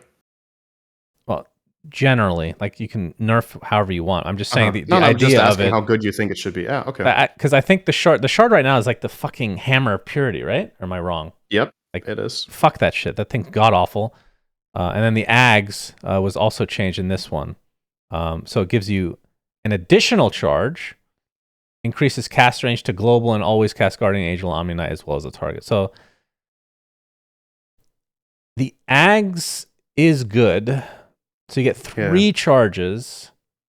This with is global cast range. This is really hard to judge, I think. But it doesn't say anything about HP regen to towers and stuff. Did they get rid of that a long time ago, or is this new? Can you cast it on buildings when you have Ags? I don't know. I don't think you can. I don't know though. Yeah, I don't know. This one's a bit weird for me. I would love for Omni support to be back because I think it's really fun to play. I don't know if this is going to do it though, but maybe. Shield Crash is now physical damage on Pango. And the cooldown in ball form is now always decreased to 963. That's a huge nerf, by the way. The 15 talent is now replaced with 80 Shield Crash barrier per hero. This is one of the perfect examples of a hero that is exceptionally difficult to balance because it is so good in the right hands in pro play, and a lot of the time kind of mediocre in pubs. So he has reached this point where, despite being nerfed into the fucking ground, he was still picked in Kuala Lumpur in many games and did quite well. Mm-hmm. But it's just, yeah, it's becoming a less and less appealing hero to pick in a pub game because what makes him so powerful really requires coordinated teamwork. So normally when you get Aghanim Scepter, like before, it would time it with like the level 15 talent. So you'd be level 15. So that means it would be equivalent to a 6-second shield crash now. So you have to get level 18 before you get the same power spike, which is pretty big deal. But then you're effectively getting the 15 talent for free at that point, and you can get the other talent. Yeah. And the other talent is either the shield crash barrier per hero or the rolling thunder duration, which is quite nice, honestly, right? So yeah, I think you take the duration now every time. Yeah, probably. It's in a weird place, though. But I do like the idea that it does physical damage because your lucky shot is lowering armor potentially. So I like that they changed that. Even though I think making it from magical to physical isn't it objectively worse, right? Yeah, that's what I would think. So that's for the most part, that's a nerf. But with the minus armor, depending on if they're lucky shot already, like with Ags, it could be still very good. So. Okay, I had to scroll quite far for the next one. That's a fundamental change. That's Silencer. Glaive deal magic damage that doesn't pierce debuff immunity, and this makes its damage affect debuff immune enemies, but it will be reduced by their magic resistance. And then the damage from int to damage has been rescaled to be higher. Now you can do a Silencer build maybe with some magic amp instead of the pure. I personally read this as a whatever because people aren't really playing the hero that way, and I don't think this is going to push it there, but. Spectre, reality now only triggers one cast of Spectral Dagger per illusion. And finally, Psionic Trap deals 200 damage instantly upon arrival and activates the trap as if it was fully charged. That's the Scepter version, the Psionic Projection. Mm-hmm. And Terrorblade now, his shard, the Demon Zeal, applies to reflection illusions with 50% effectiveness. Kind of an odd one, but okay. And the bigger one, his Ags the Terror Wave, follows Terrorblade and disappears if he is killed. So the whole following part is kind of interesting with Dagger. You blink in, you use this, and then you can keep chasing heroes, and the fear will follow them. I didn't realize they didn't do that already, honestly. Because most of the time you blink in and you're static. But I think it's cool. I don't think it's very important, but I think it's just... It makes sense to me. Mm-hmm. It's a wave rippling out from you. It should follow you around. Dead in the Water, nerfed, Cinderin. By one hit? Yep. Very unfortunate. Tinker, everybody's favorite hero. This is actually just number changes for the most part, but I will mention them because of how extreme this is. Loses 150 cast range on laser, down from 600 to 450. Heat-seeking missile down from 2k to 1500. Rearm now grants magic resist, okay. And Warp Flare now applies a root. What? That's annoying. This is... Okay, so this feels to me like they did the beta testing for this patch with all the magic buffs, and they were like, damn, Tinker's fucking strong. People are going to hate this shit. We better nerf Tinker. But Lesh is fine, boys. Don't worry. I'll give him 2 buffs. I think the delta for these 2 heroes is so fucking crazy this patch. Like, Lesh got 8% win rate, and Tinker, I don't know what he lost, but he's got to lose, right? Like, I would imagine. These cast range nerfs are mad. I know people love to hate on Tinker, but I do this too. was Yeah, I'm glad. this Delete is him. just I don't know, man. Laser 450 cast range? What the fuck, man? Sounds good to me. All right. Anyway, I just thought it was funny to read. And then Warp Flare now applies a root. Okay. That's his shard, right? Yeah, that nobody's buying. Now they will. Okay. Well, whatever. Yeah, Pit of Malice now deals damage. Cool. Yep, that's a power creep. We love that. And I think it does damage to creeps, right? Yes, every time it roots a unit, so anything. So, Doesn't really matter that much because he wave clears with a Firestorm in general anyway, but maybe later in the game it does matter. Don't know. Venge has way more damage on Nether Swap, which is quite interesting. It now no longer reduces damage taken, but Vengeful and allied targets gain a barrier, which is equal to the spell's damage value. So if you swap an ally, you both get 150 barrier on level 1. And if you swap an enemy, that enemy takes 150 damage. And you get the barrier, I think, right? I'm assuming you get the barrier no matter what, yourself. I actually haven't tested this. Wait, I'm say going it to assume again. that's true. Say it again. So when you swap an ally, you and the ally both get a barrier equal to the amount of damage this would have done if you cast it on an enemy. Mm-hmm. So I'm assuming if you cast it on an enemy, they take the damage and you get the barrier. I think the barrier is probably no matter. I would think so. This is a big buff. This hero is very good right now, I think. And it was also played a decent amount in KL. Viper. Oh, yeah. Nether Toxin no longer applies break. Now it slows attack speed. Viper Strike now applies break and has better cast point and slows more on lower levels. Viper Strike is a fucking god tier ability now. This is so strong. Love this change. It's a single target break that is BKB piercing. So this is just a big fuck you to every passive in the game from Viper. And sure, Nether Toxin did it before on a lower cooldown, but it was very counterable. You could get out of the Toxin, you could BKB it, you could get Force Staffed, all this stuff. Viper Strike, you get hit, you're fucked. That's basically how it is. So and it lasts for 6 seconds on you. So Lincolns are going to be way more important now. Very important against Viper. I mean, this ability is just really strong. I don't know how I feel about this personally. I consider it just flat out in general a buff. Like there's niche cases where it isn't, but it's just better. I think it makes Viper an incredibly powerful counterpick against some things. It's one of those things where I don't know if this is too good, Like if it's a 6-second targetable break, man, from range with a fast projectile speed and a low cooldown. It's quite crazy. Yeah. Anyway, that's what happened. Visage Soul Assumption damage is now calculated before reductions, which is a buff. I think. Very good. If I'm not wrapping my head around that incorrectly. Really uninteresting, I think. Well, we've said less interesting things today. Voodoo Restoration no longer deals damage. Yeah, they got rid of one of the power creep. One down. One down, and then, they added like 10. Can't say the game is power creeping, guys. We removed damage from Witch Doctor. Okay, what do you think the reason is for this? Why did they roll back this one? I don't know. Maybe they thought the identity was weird. I agree with that fully, by the way. I think this is a good change, but I don't know. I always found this dealing damage always felt so weird to me. So I'm happy with this change. It's very strong level 1 now, by the way. 20 heal per second up from 10. This is a crazy level 1 spell now, defensively in lane. But yeah, I don't know. I get that there was synergy with Maledict, right? I understand the kit, but it just... I don't know. Would you agree? This was just not a damaging ability. It just never felt that way. Correct, but I feel that way about many abilities that they literally added damage to this patch. I know, but they removed this one. So we got to give credit where it's due. They removed this one, and that's good. They knew that combining Voodoo Restoration and Pit of Malice was just going to be too strong if they both did damage per second. So Witch Doctor had to get the Nyx there, unfortunately. Now, fortunately, as the final note of the patch, we get back to Earth.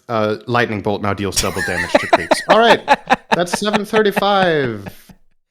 Let's quickly go over 735B. Very fast, Shannon, here. We'll just talk. Let's talk about the really broken shit that got nerfed very fast. So, Bloodstone was being incredibly popular on certain heroes with the AoE bonus. It no longer restores mana. How much did it restore? I don't know what you think about this. How much did it restore before? I don't remember actually, but it was a significant amount. I'll say that. I don't remember the exact math. It feels like this is over nerfed because how many people were actually buying Bloodstone other than Lesh and a couple other heroes? Like it's Lesh, sometimes Storm, sometimes Tinker, sometimes Zeus. Can you name more than 8 heroes? That's a very random question. Yes, I can name more than 8 heroes. That would buy Bloodstone regularly. No. Okay, that makes this a Why 8? Niche. Because I didn't want to say anything too small that you would be able to. It had to be high enough that you were like, "Oh shit, don't like prove me wrong." Okay, that was a very arbitrary choice. I feel like it's a niche item, and you're nerfing it to be unusable. It feels like why do you buy this then? You're not going to buy it for 75 AOE. Come on. I mean, the spell lifesteal's still really strong. I mean, I'm not saying that's not good, but the mana. Oh, wait, you're saying you still buy this on Lesh without getting mana? Yeah. Really? No doubt, right? Surely you still have to buy this. You get what do you buy for mana skill. then? I mean, it gives 500 mana. Yeah. I think you still have to buy this. Oh, sorry, I forgot. Right? You buy Eternal Shroud. That's how you get your mana back. Yeah, you can buy Shroud if you want, or there's other paths. You can just buy mana regen. All right, we're good. Like Bloodstone, Eternal Shroud on all offlaners. Okay. That need mana. Easy. Yeah. I don't know about this nerf. I don't really know about this item right now. It's really weird with the AoE. Anyway, let's skip to some more stuff. Helm of Iron Will got nerfed. This was really popular in the tournament we just had in Malaysia here. Just gets -1 armor, -1 health regen. So pretty significant nerfs actually. People were buying this for the Veil build-up, obviously very strong in lane. I think this is a good nerf. Shiva's got nerfed heavily. It lost 4 armor, 2 all attributes, and 2 health regen. This is still fucking good, I think, but it's a start. Pavis got nerfed. Solar Crest got nerfed massively. -2 armor, -2 all stats. Shine now costs mana. It costs 0, now it costs 100. That's big. And it no longer grants bonus move speed nor attack speed when cast on yourself. I actually think this might be an over nerf, but we'll see. People are celebrating because this item was broken as all hell, which I agree with, but I think maybe this is a bit too much. 100 mana cost is a lot on this item, and no longer having those self bonuses is quite a nerf as well. So, but we'll see. That's basically the items for heroes. One that stood out to me when I just scrolled through this last night was Time Lock no longer procs on denies. I know this isn't very important. I just always found it fucking annoying. Yeah. So I'm happy with that one. And then the Medusa one that I mentioned earlier or hinted at. The value of Mana Shield is calculated before Eternal Shroud's Mana Restoration. Medusa with Eternal Shroud could effectively tank magic damage forever. Yeah. It was crazy. So you skip by Lesh, which we did mention, but Split Earth cooldown increased by 2 seconds. Ag Shard radius increase per strike reduced by 10. Who gives a shit about Lightning Storm? So nerfing the hero because of the item, but then the item gets decimated as well in some ways. I just don't know if people are overreacting on the nerf to that item yet, because I still think it's very good on Lesh. I still think this hero is going to be great. Personally, he was just bonkers. Now he's still good, I think, but we'll see. Maybe it matters more than I expect. Wukong's command is better. I think that's actually pretty significant. Soldier attack interval from 1.2 to 1.1. Kind of random.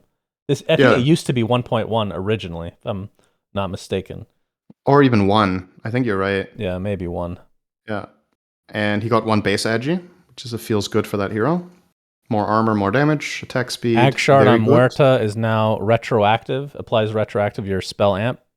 That's pretty big as well, I think. Yeah, you get this for free sometimes, right? People are still not going to buy it. Probably. PA gets multiple buffs because this hero has been absolutely gutted. It's just number buffs, but she's better. Swashbuckle gets 15 with. Okay. Oh, that's a girthy boy right there, huh? Yep. Spirit Breaker, this was the one you were talking about with Khanda. Phylactery procs on impact rather than on cast. So the build where you go Khanda 4 rapiers late game and just kill people from across the map, you can't do that anymore. But rejoice, guys, you can still do it on Nature's Prophet, so don't worry. Wait. Do it with Wrath of Nature instead, but only on the initial target. Wrath of Nature works with Phylactery? Yeah. Why? It's a point click ability. You click it on a hero, then you target them. Because you can also target the ground though, right? Yeah, then it doesn't work. It doesn't hit the first target? I don't think so. I would think you have to click on a hero for it to. I actually I can't say that for certain. That one's but like a weird one where you can cast it multiple ways. Like, does that mean Burrow Strike works with Phylactery? That's a good question. That's a single target. Yeah, but it's a bit special in how it's coded, I think. Okay, what about Impale I don't know. on Lion? It shouldn't work. Oh, on Lion. Yeah, you said Impale. That doesn't work. On Lion? The Earth's fuck Lion, by the way. It probably works, I would think. Okay. Earth Spike and Sanking Stone are a bit different in coding, I think. One thing you missed, OD, Sanity's Eclipse, Mana Allergy no longer deals damage, by the way. I think that's pretty significant. And the Ag Scepter is 20-second longer cooldown, which that was like the Eon Disc type proccing thing. Yep. And that Mana Allergy was like the Pugna Shard or Pugna Ward or whatever the hell it's called. Yeah, just punishing you for casting spells. Yeah. So now effectively all that does is... Wait, what does it do then? The Mana Allergy. Damage. Oh, Mana Allergy. All it does is heal you. OD then. Yeah. Okay. Yeah. So the Spirit Breaker thing obviously was way more powerful than the Prophet version because it had way lower cooldown. But yeah, if you guys need to get your fix because you're sickos, you can try with Prophet. He's also good at farming, I've heard. So you can probably get there, especially in Turbo. But yeah, you'll only get 1 cast of it and 2 with a refresher, and that's it. And Sniper is pretty fun, more reasonable, balance-wise, I think. You get the Ags with combo. Yeah, I guess. Cool. Late game. That's kind of cool. Is that it for this patch in terms of like cool things? Vengeful Vengeance Aura Scepter Illusion no longer has bonus movement speed. That was also kind of random. And that's it. The rest is just some numbers tweaks. All right. Okay. We did it, Shannon. We made it through the patch. All right. What is your... let's go to the main screen again. What is your review on patch 7.35 overall? I like that they try to make spellcasters stronger, but I think this was a bit too much on the nose and too much at once. The Bloodstone AoE plus the Shivas plus the Veil change, all of this stuff. Now that we're in the B patch and the nerfs are coming in, I think it's going to be better, but probably still a bit too caster heavy. I would say. As far as stuff that we would have liked to see nerfed or changed, I think the neutral item changes are overall probably a positive. The ones that they removed and the one they cycled in, I guess it's fine at least. Personally think Ogre Seal Totem should be removed from the game, along with Tumbler's Toy. These repositioning neutrals are too situationally powerful, I would say. For some reason, Ninja Gear's still in the game. I don't know, man. Like, what's it going to take? I don't know. But it's interesting because it's something I heard where the problem with that item is that its win rates aren't good. It's only in pro play that this item is deemed as highly as it is. So it's one of those things where if you remove it from the game specifically for pro play, you're removing an item that isn't good in the rest of the scene. Yeah, but who cares? You make it seem like they can't just put another item in its place, though. I mean, of course. I personally don't think it's a big problem. I think just remove it and make something that's more fun, because I also don't think the item is that fun. I guess it's for the player that has it, maybe you think it's really fun to play around in smoke or whatever, but it's kind of... It's not particularly skillful or anything. It's just dumb. I don't know. Not really my cup of tea, that one. But I guess overall, rating this patch from 1 to 10... It's like somewhere middle of the pack. There's some good stuff. There's some stuff. There's some power creep that I don't like. So let's give it a 5 or 6. Wow, that's pretty bad, actually. Holy shit. I was not... You're the positive one here. 5 out of 10. Wow. Okay. That's very surprising, actually. Yeah, 5 or 6, I think. I was going to give it... What's that? No, what did you think? I thought you were going to say like 7 to 8, probably. Okay. Well, what's it in comparison to? Is it in comparison to other patches we've had recently, or what I would really love personally? It's not. Yeah, it's for you. Yeah, then it's a 5 or 6. Okay. I was going to say 5 as well. So I'll say So why this, did you though. think I was going to like it more than you? Okay, first of all, well, I don't know.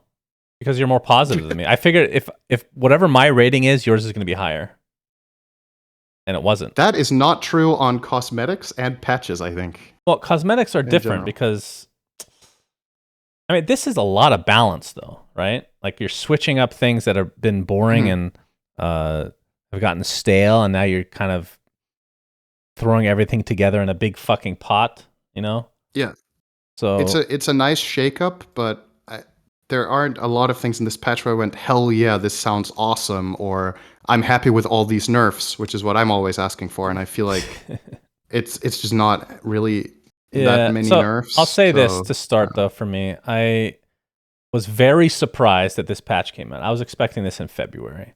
So that's a pleasant surprise that they had this ready. For me, I really like the new item. Like, I'm not saying I like the new items. I like the idea of the new items, and like just in general, having to learn new items is cool. I think that adds a lot of extra. It's like fun factor for me because there's a lot of theory crafting and shit like that. Like just off lane changing from. I mean, it's kind of feels the same, honestly. Instead of Vanguard pipe, I'm going Veil of Discord. Eternal Shroud. It's actually pretty much the same if you really think about it. But I think a lot of the heroes that I play weren't changed that much. Not a lot of ags or shards were changed, which I really like. Like not that many crazy talents were changed. So overall, kind of underwhelming. Actually, it's still early on, of course. Maybe something will break free. You know what? We actually skipped. Not to make this much longer. What's that? We skipped the general changes, which are actually pretty meaningful. Okay. So if you want to very quickly, we can quickly slam through those, right? It's 7:35, the first one. Okay, I had to reopen the. Where the hell was it again? Is it this one? Yeah. Okay. Okay, I'll just highlight the ones that I think are important. So this is one of my favorite changes of the entire patch. Neutral creeps give 2 less gold. I think that's good. That's hype. Then couriers are now a set amount of attacks to kill. Melee heroes always one-shot it. Ranged heroes need to hit twice, and creeps and towers need to hit 6 times. The fountain has splash. You love that because you hate fountain farming, and happens to you a lot. Yep. Using the Twin Gate costs 75 mana, which is actually a pretty big change. I think if you want to go back and forth, it's 150. I think this is my least favorite change of the entire patch.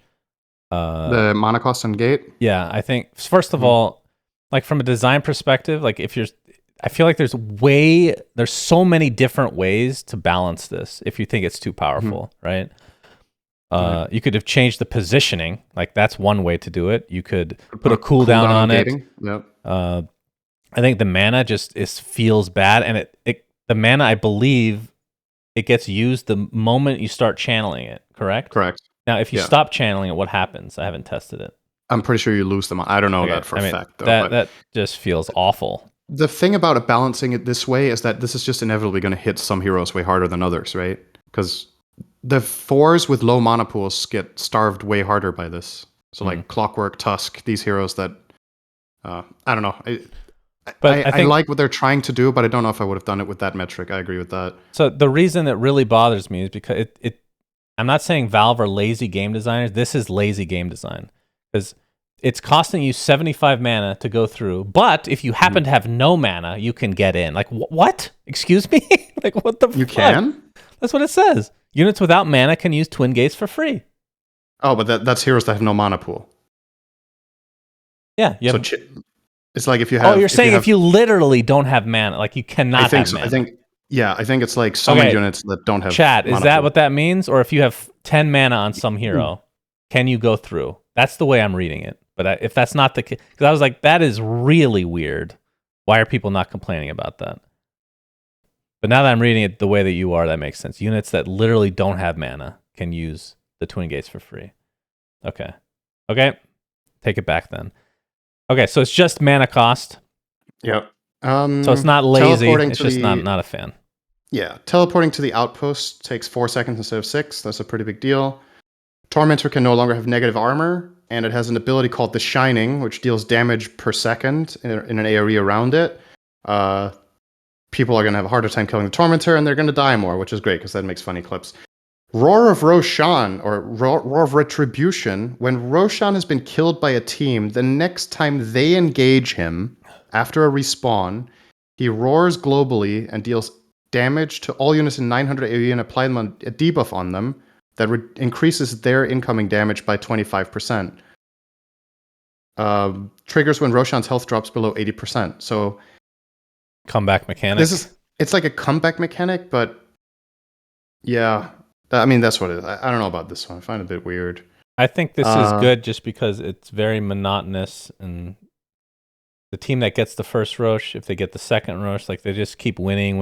This gives some indication that things are happening. I feel like on a pro level, though, I feel like the teams know when they're doing it almost all the time anyway, right? But this provides more opportunity for you to actually fight them. It in some ways, it incentivizes you more.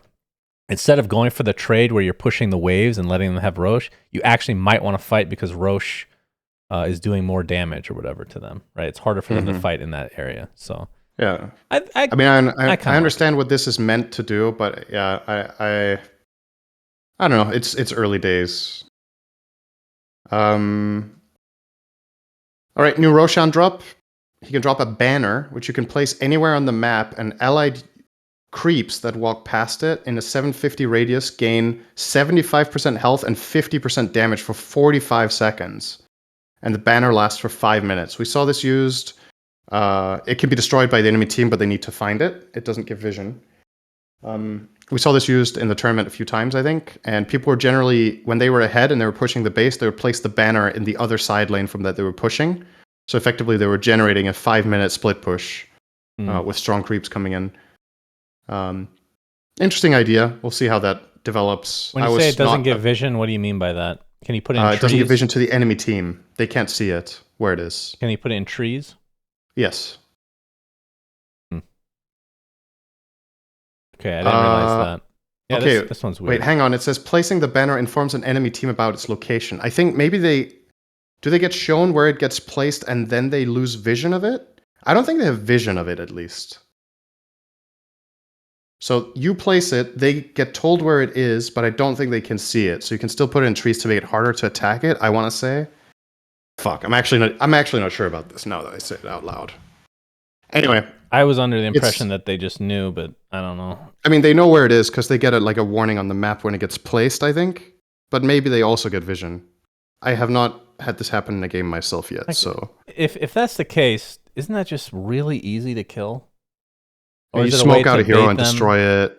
Yeah. It needs 6 hero attacks, so any hero can solo it. You just need to get out there and do it. Which didn't really seem to happen in the tournament, but I think people just were new to it. I think it's a priority to go and kill it. My impression is that this is kind of an experiment, and that it'll eventually be something else. Yeah, I don't know either. Which it's interesting. I don't know if I like it or not. I don't know if I hate it either, though. I'll wait to see it in more games. And the other thing about this is it starts dropping on the second Rosh, and that means cheese is now only dropping on one side. Oh, man. Even less blocks of cheese we're going to see now. Fuck. Rosh drops cheese on one side and banner on the other, and on the third death, he drops Refresher Shard on the one side and Axe Blessing on the other. And that is swapped around, but it was bugged. I think it's been fixed. The way it's meant to work is that he drops cheese on Radiant and banner on Dire, and then he drops Shard on Radiant and Blessing on Dire. So... if you want to think about this from a balance perspective, depending on which ones you think are better, I would say, generally speaking, I think the Aghanim's Blessing is better than the Shard. That one is on the Dire side. And I would say, generally speaking, the cheese is... I don't know if the cheese is better than the banner. It's kind of hard to say. I personally think the cheese is better if teams get better. That one is on the Radiant, so that's probably the logic. Double damage rune is now called Amplify Damage Rune. Get used to that. It gives 80% damage instead of 100, but then it gives 15% spell amp, so it's way better on specific heroes. There's some rune changes with numbers. Let's skip that. Regen rune no longer disabled by taking damage, but it lowers the regen to percent HP mana per second to 1%. And then removed some trees, whatever. And yeah. They finally fixed Lotus pools not spawning at the exact minute mark. My God, that was so they annoying. fixed long-standing and game-breaking bug where the chance for melee damage block was 49% instead of 50%. Oh boy, unplayable. How did that happen? I don't know. I don't What? know. It's probably there for 10 years. God, programming is such a mystery. Like, how is that even possible? Well, that's it. I think this was important to add to the discussion. Like, these general changes, they're always really big and important. I don't know how we just skipped over them to start. Reading this, now that I take this into consideration, I think the patch is a 6. Oh, wow. Not a 5 or a 6. Now it's a 6. All right, I'll do 5.5. Some of the general update changes are actually, or the general changes are pretty good. I think the quality of life stuff was really good. It's just a lot of stuff I didn't really care about, I guess. I think this is the big thing. Like, it was very surprising that it came out, which is a good surprise, because it changes things up. But I think the thing that I still can't help but miss is the game mode. I was really looking forward to having, like, some game mode that, like, all my friends that don't play Dota anymore could just get together and for a couple weeks, challenge a boss or whatever. Like, I feel like those modes are really fun for bringing people together. A lot of people, and this is just the thing for me at my age, in my age group, people don't want to play Dota anymore. I have a lot of viewers. We have a lot of viewers. They watch Dota only. And I feel like a game mode, it's the holidays, people have time off. This was the perfect time to do that. I feel like this patch could have been, this is... I guess the counter argument to that is it worth all the time and effort that goes into making that game mode to appease the people that don't play the game? Are they your target audience for where you should put your effort? Or is it everybody who's playing the game every day? Oh, but you could... I know that's a very black and white way of looking at it, but if you think about it... That's not a good way of looking at it, because you're assuming that the people playing the game now will not play the new game mode. You're getting both, right? You're not catering just to people that haven't played that much recently. But I'm just saying, you have a track record with these custom games of being very hit or miss. It's a lot of time and effort to put into them. Or you could funnel that time and effort into other stuff in the game that's going to affect people consistently for a longer period of time. Like, I agree with you 100%. I love the custom game modes when they're good as well, but they're like hit or miss, and I would have loved to have a Frostivus mode as well. So I'm definitely on the same side as you. I just don't think it's like that. It's not necessarily that simple, right? That it's just they didn't make one. Every time you make something, you don't make something else, right? I think there was a stat, and I didn't even look into it. It was real. This is the first year that we haven't had a game mode. Right. Does that seem right to you? Have we had one every year?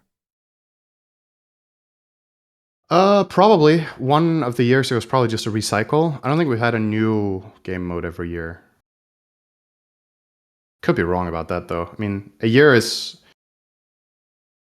longer than it feels sometimes. So, yeah. But yeah, I'm with you. It's definitely disappointing. I would have liked it. Okay, Cinderin, not to extend this, do you have to go somewhere? No, I'm okay. We did forget a major thing that happened in this. Okay. The lump of coal. Oh yeah. So we didn't forget that. I thought it was the last point that we would talk about after the because patch. It made it seem like we were done. No, we can go over the. Oh man, it's Christmas, man. It's time for some coal. Okay, so for those that have been living under a rock, everybody got a free Frostivus gift or whatever the hell it was called, and based on your behavior score, if you had a high score, you had a good chance or some sort of a chance to get a nice item. I got just like a common item, I think. I don't even know. Did you get anything good? I just got a rare item of some kind. So you just got some random drop. I didn't think anything of it. And apparently, a lot of people that had low behavior score, they had to open the gift and their accounts got banned. Most notably, Mason, who is known in the NA scene for being very toxic, ex-pro player. He was on EG. He was even on DC after I left. Now he just streams. And he opened the gift, got a lump of coal, and his account effectively permanently banned. I think it's banned until, I want to say 2038. So let's just call that a perma ban. That means All his items, all the stuff on his account just can never be moved, as far as I know. That's how it works. So he had to make a new account. Is that wrong? I think you can't move items if you're VAC banned. I think you can maybe still trade over your... I think you can still trade over items on an account that's not allowed to play, right? I don't see why that would be the case. Anyway, I don't know. Anyway, yeah, he's obviously the big example because it made the headlines, especially on Reddit. It was like very... There was even like react content of some of the really big YouTubers were reacting to this clip and just laughing at how fucking savage Valve are.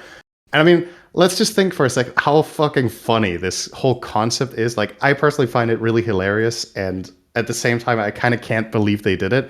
But this is what you can do as a game dev when you don't have stakeholders.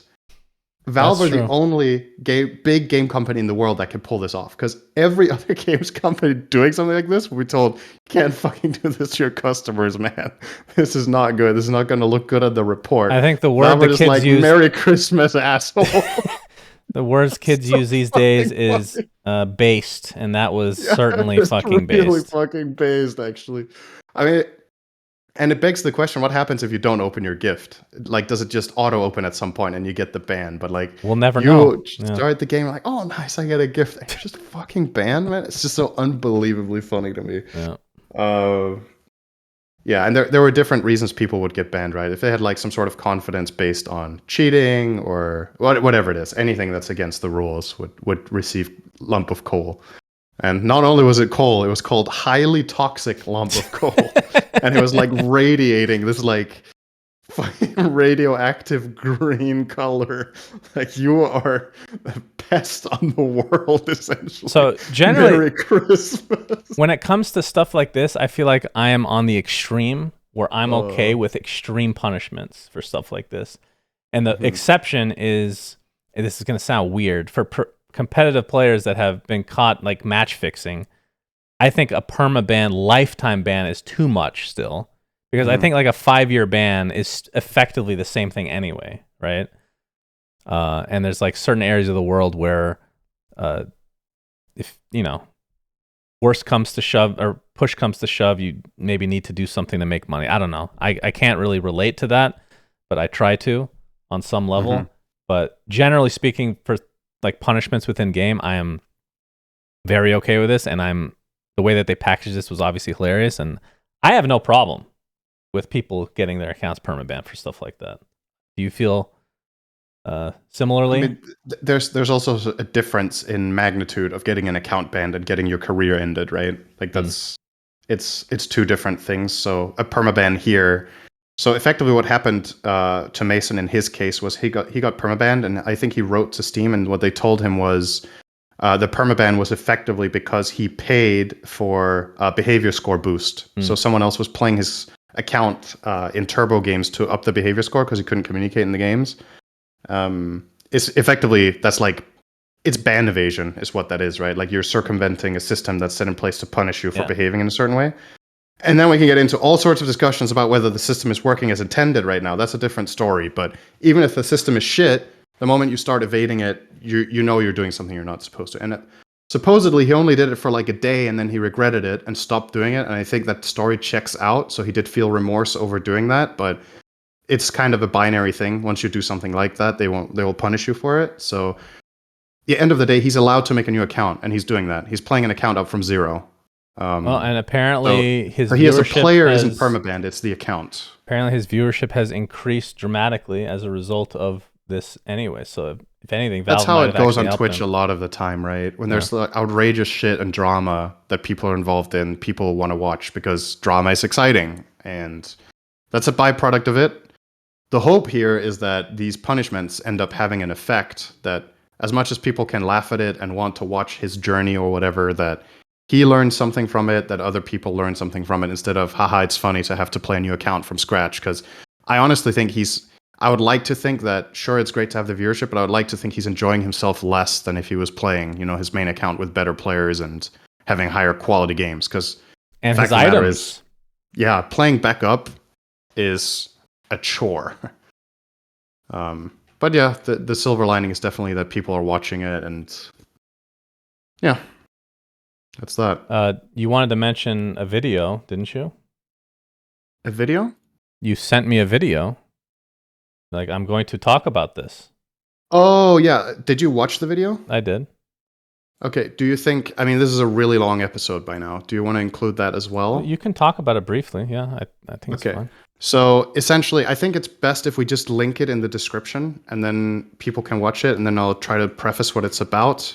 But essentially, BSJ made a video while he was in Malaysia that I thought was really good, which is using himself and Mason and a couple of other examples of streamers, how they interact with the community, how the community interacts with them, and how this like bigger, how to say, this whole dynamic between players in positions of privilege and the community itself, how this interaction contributes to toxicity, how he's had to do like some soul searching himself on what he has done wrong and what he's trying to do better now and what his message is.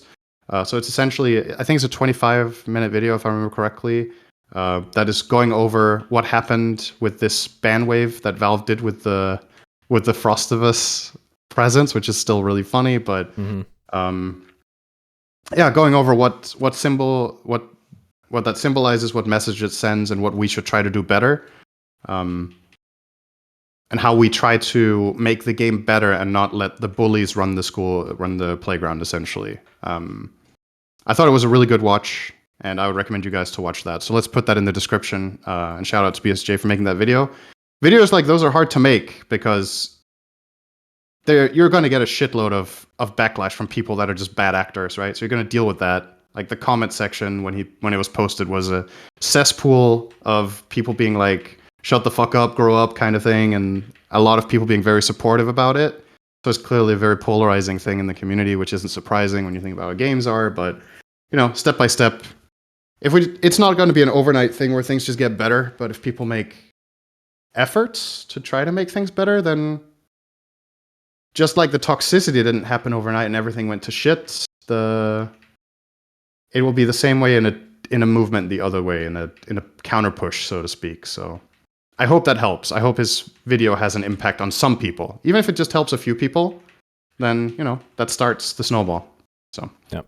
I thought it was good. I don't know if you watched the whole thing, you said, right? Was that a fair summary of it? No, I think that's fair. Yeah. I think it was a very logical take to the situation. So I think the whole idea of personalities creating, like, what's the best way to actually put it? When we are, how did he say it? It was like everybody is like the hero of their own story or whatever, like the main character. And it's understandable that people that are in front of the camera and have people talking about them all the time, that they can create that within their own mind as well a little bit. Like, I think that's true for literally everybody on some level. Yeah. And it's hard to, just recalibrate every once in a while, bring yourself back down, So I think that's an important aspect as well. Okay, one more thing real quick, Cinderin. Sure. We don't need to talk about it that long because so many people are typing in our chat right now. Nigma, I believe Yuma is gone now. Mikey is gone. MC is gone. And so far, they have announced Sumail is part of the team. And as of a few minutes ago, apparently, Miracle as well. All right. And Miracle GH is on back. Break, by the way. So he's probably not going to be in the team either. Well, depending on how long the break is. Yeah, well, okay. That's a question mark. Okay, this is a really dumb question. I'm just really tired and I can't remember. Has Sumail and Miracle played together? I don't think they've played together on a team before. I think there was one tournament that one of them stood in for the other person's team. I think so. I think that's one time. Okay, chat. Who they played? Chat is saying yes. Wait, which team did they play on together? Did they play on Nigma together for a short time? Wasn't that just a stand-in situation? Am I remembering? I thought Miracle was out at that time when Sumail was on the team, but maybe they were together actually. Oh, right. They did in Div 2. That's right. There was that one season in Div 2, and then they got promoted, and then Div 1 didn't go so well, and then they split again or something, right? Okay. Yeah. That's how it was. Okay. So interesting. First of all, I feel like Sumail has really bounced around. I don't know what's going on with him. And then Miracle has taken a very extended break. We've heard rumors. I'm not even going to talk about the rumors, but of why that is. Glad to see that he's back. Hopefully everything's fine now. Yep. What do you think?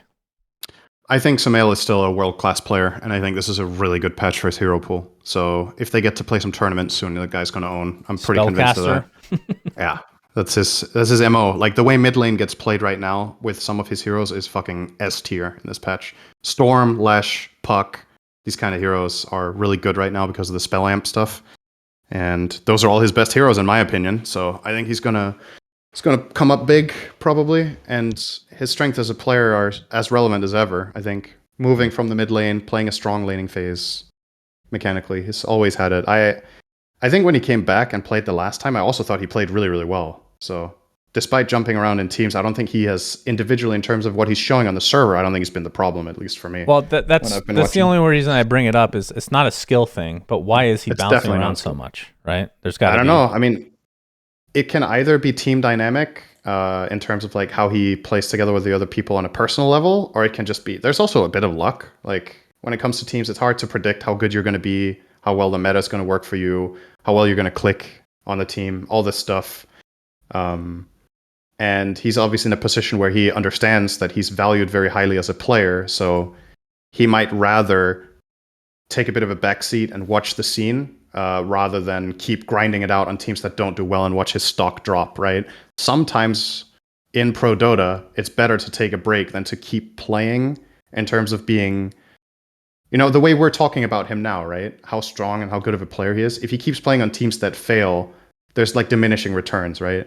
Like eventually people are going to look at you with a more and more negative lens, I think. Yeah. So strategically, I think it's a decent move. And I also wonder how much of his break had to do with the whole lawsuit, right? Like that's also something you always need to remember, that he had this whole shit looming over him the whole time with EG. I don't think it's over yet, right? As far as we don't know how that, if that has been resolved or how it went or whatever, but at least he's been through the court stuff, you would imagine, at least step one. So that's probably a big relief, and then you can focus a bit more in the game. Don't know. I don't know the guy that well, so I can't speak for it in detail, but wish them all the best, and I hope Nigma as an org starts doing well again, because I think that would be good for the game and good for the region.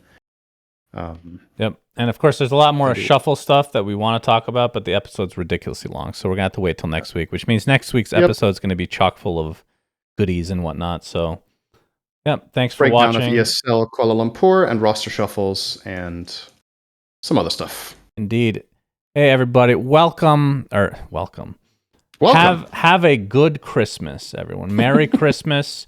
Cinderin, happy birthday in 2 days, I believe. Thank you so much, Shannon. Yes, that is correct. I'm sorry that your birthday is on Christmas Eve.